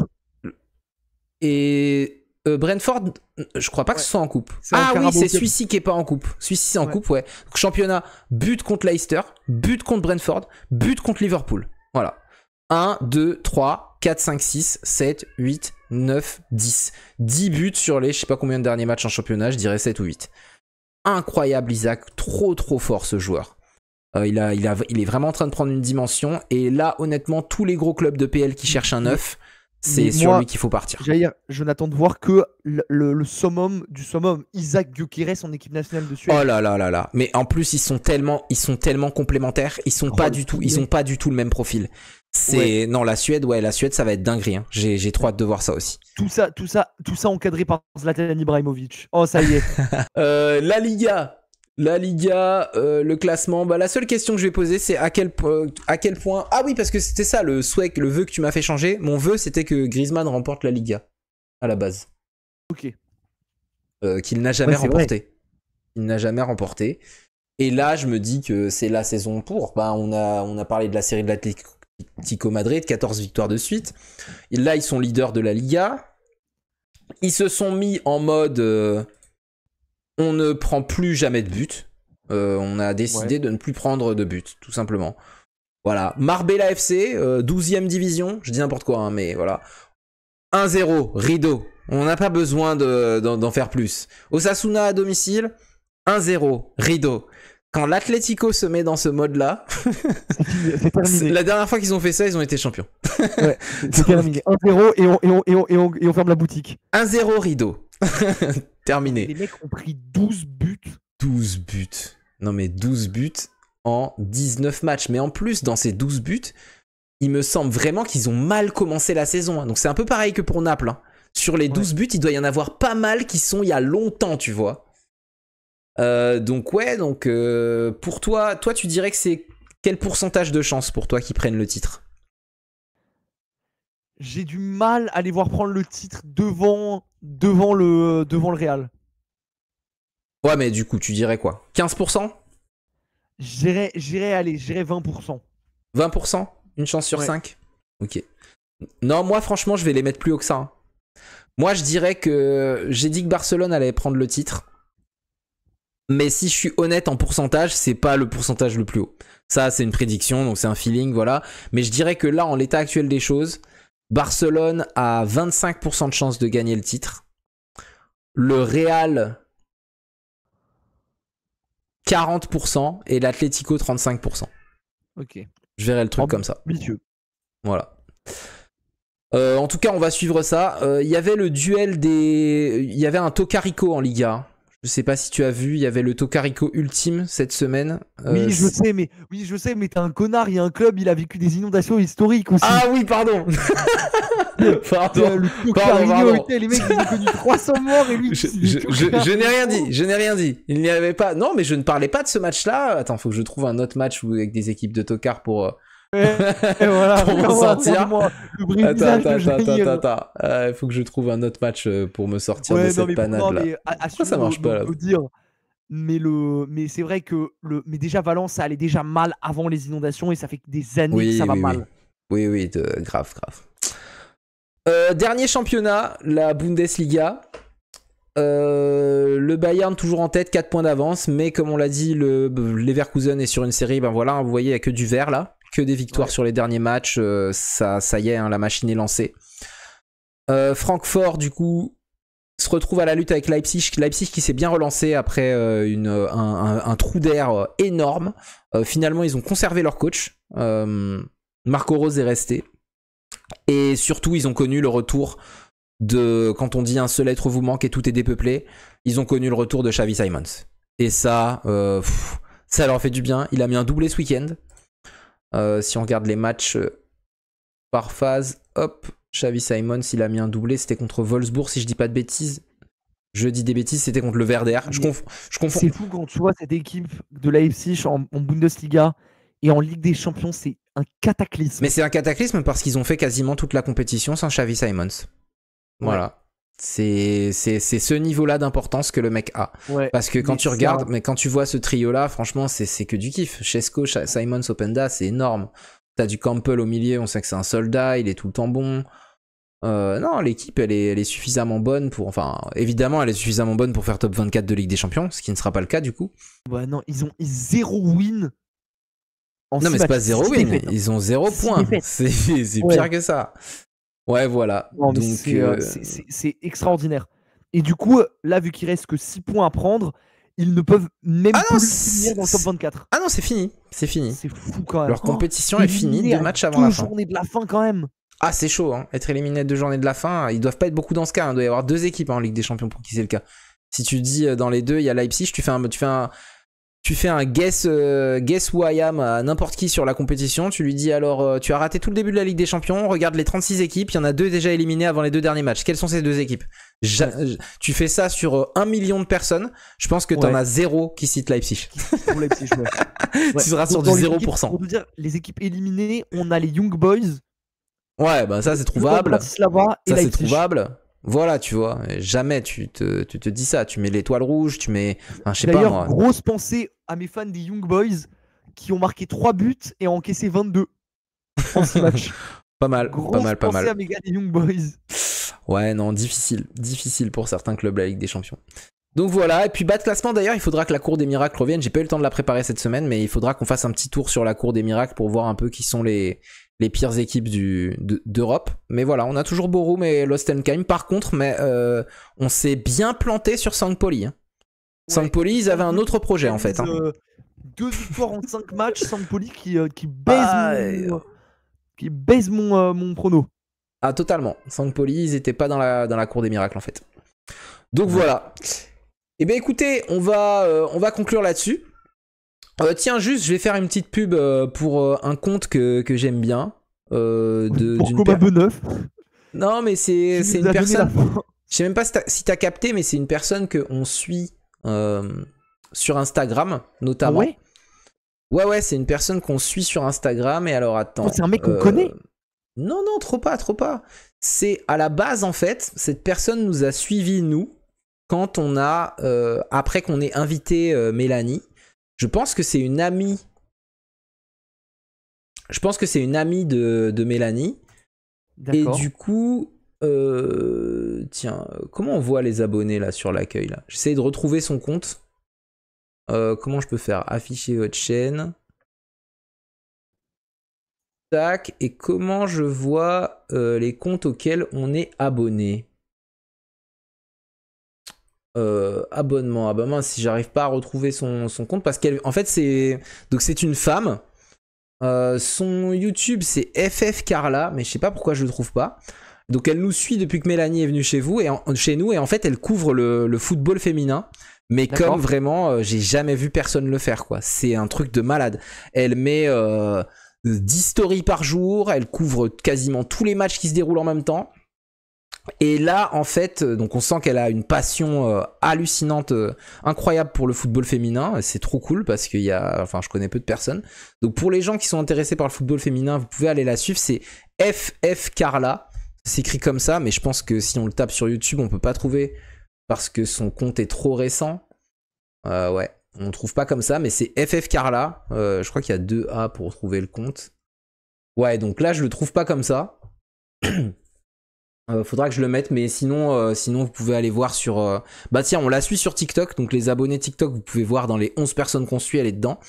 Et elle crée sa chaîne YouTube là, et elle lance en fait son podcast sur le football féminin, avec notamment, donc elle tease là dans ses stories, des invités qui seront des joueuses, des coachs, des voilà, donc tout sur le football féminin. Je sais pas s'il y a d'autres podcasts sur le football féminin.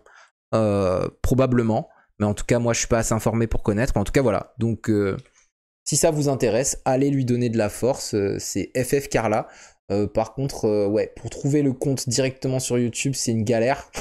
Mais sinon, vous pouvez le trouver sur TikTok ou sur Instagram, où elle a pas mal d'abonnés déjà. Et suivre les liens directement de là. Donc voilà. De notre côté, on se dit à la semaine prochaine. Donc semaine prochaine, on sera 3 au minimum, puisque je pense que toi tu seras là, Elio. Oui, je serai là, Jair. Voilà, moi je serai là. On sera sûr avec Mélanie. Et après, à voir s'il y a aussi l'autre fille ou Robin ou les deux. Sachez quand même, on est le duo Stakhanovis de l'émission. Ah bah ça, il en faut toujours un. Hein. Alors, dis-toi quand même, parce qu'il faut que les gens sachent une chose, c'est qu'au début de l'émission, Jair ne me faisait plus confiance. Oh, ah mais tu veux balancer les dossiers comme ça? Non, on racontera une prochaine fois. Mais en vrai, je te comprenais. C'est les dossiers des coulisses. C'est les dossiers des coulisses de l'émission. Coulisses de l'émission. Non, mais tu sais quoi? On va pas fera balancer une ça comme ça. FAQ. On fera une FAQ fera une quand on FAQ, aura, on fera une FAQ, on balance quand ça on comme aura ça. combien. Mais on distille des petits trucs, ça tease. Pour les... allez, je dirais pour les 200 abonnés YouTube. Quand on atteint 200 abonnés sur YouTube, on fera une petite FAQ et on racontera cette histoire. Les coulisses de l'orgue de foot, parce que il y a trop de trucs en fait. Il y a trop de trucs à raconter en vrai, quand j'y pense. Ah bah franchement, il y a que ça, hein. Il y a que cette histoire, non? Tu penses à En quoi fait, d'autre? il faut J'arrive que pas à Romain voir et à quoi Lotfi tu viennent penses. aussi. Faut qu'on fasse une émission à 4. On Mais n'a jamais fait d'émission déjà à ça 4. c'est fou. Déjà on n'a jamais fait d'émission à 4, ça c'est fou. Il faut que ça se C'est produise. fou. On aurait dû mettre ça dans nos prédictions. Ouais. Mais Ok. ouais. Ok, bah en tout cas, encore merci à toutes et à tous. Et puis on vous fait des bisous. Et on vous dit dimanche prochain à 22h30. D'ailleurs, je sais pas si ce sera sur Twitch dimanche prochain. À suivre sur nos réseaux, parce que peut-être qu'on va basculer sur YouTube. On verra. Voilà. Allez, bisous tout le monde. C'était Langue de Foot. On espère que vous avez kiffé. Nous, en tout cas, comme d'hab, on a pris du plaisir. À la semaine prochaine. Ciao.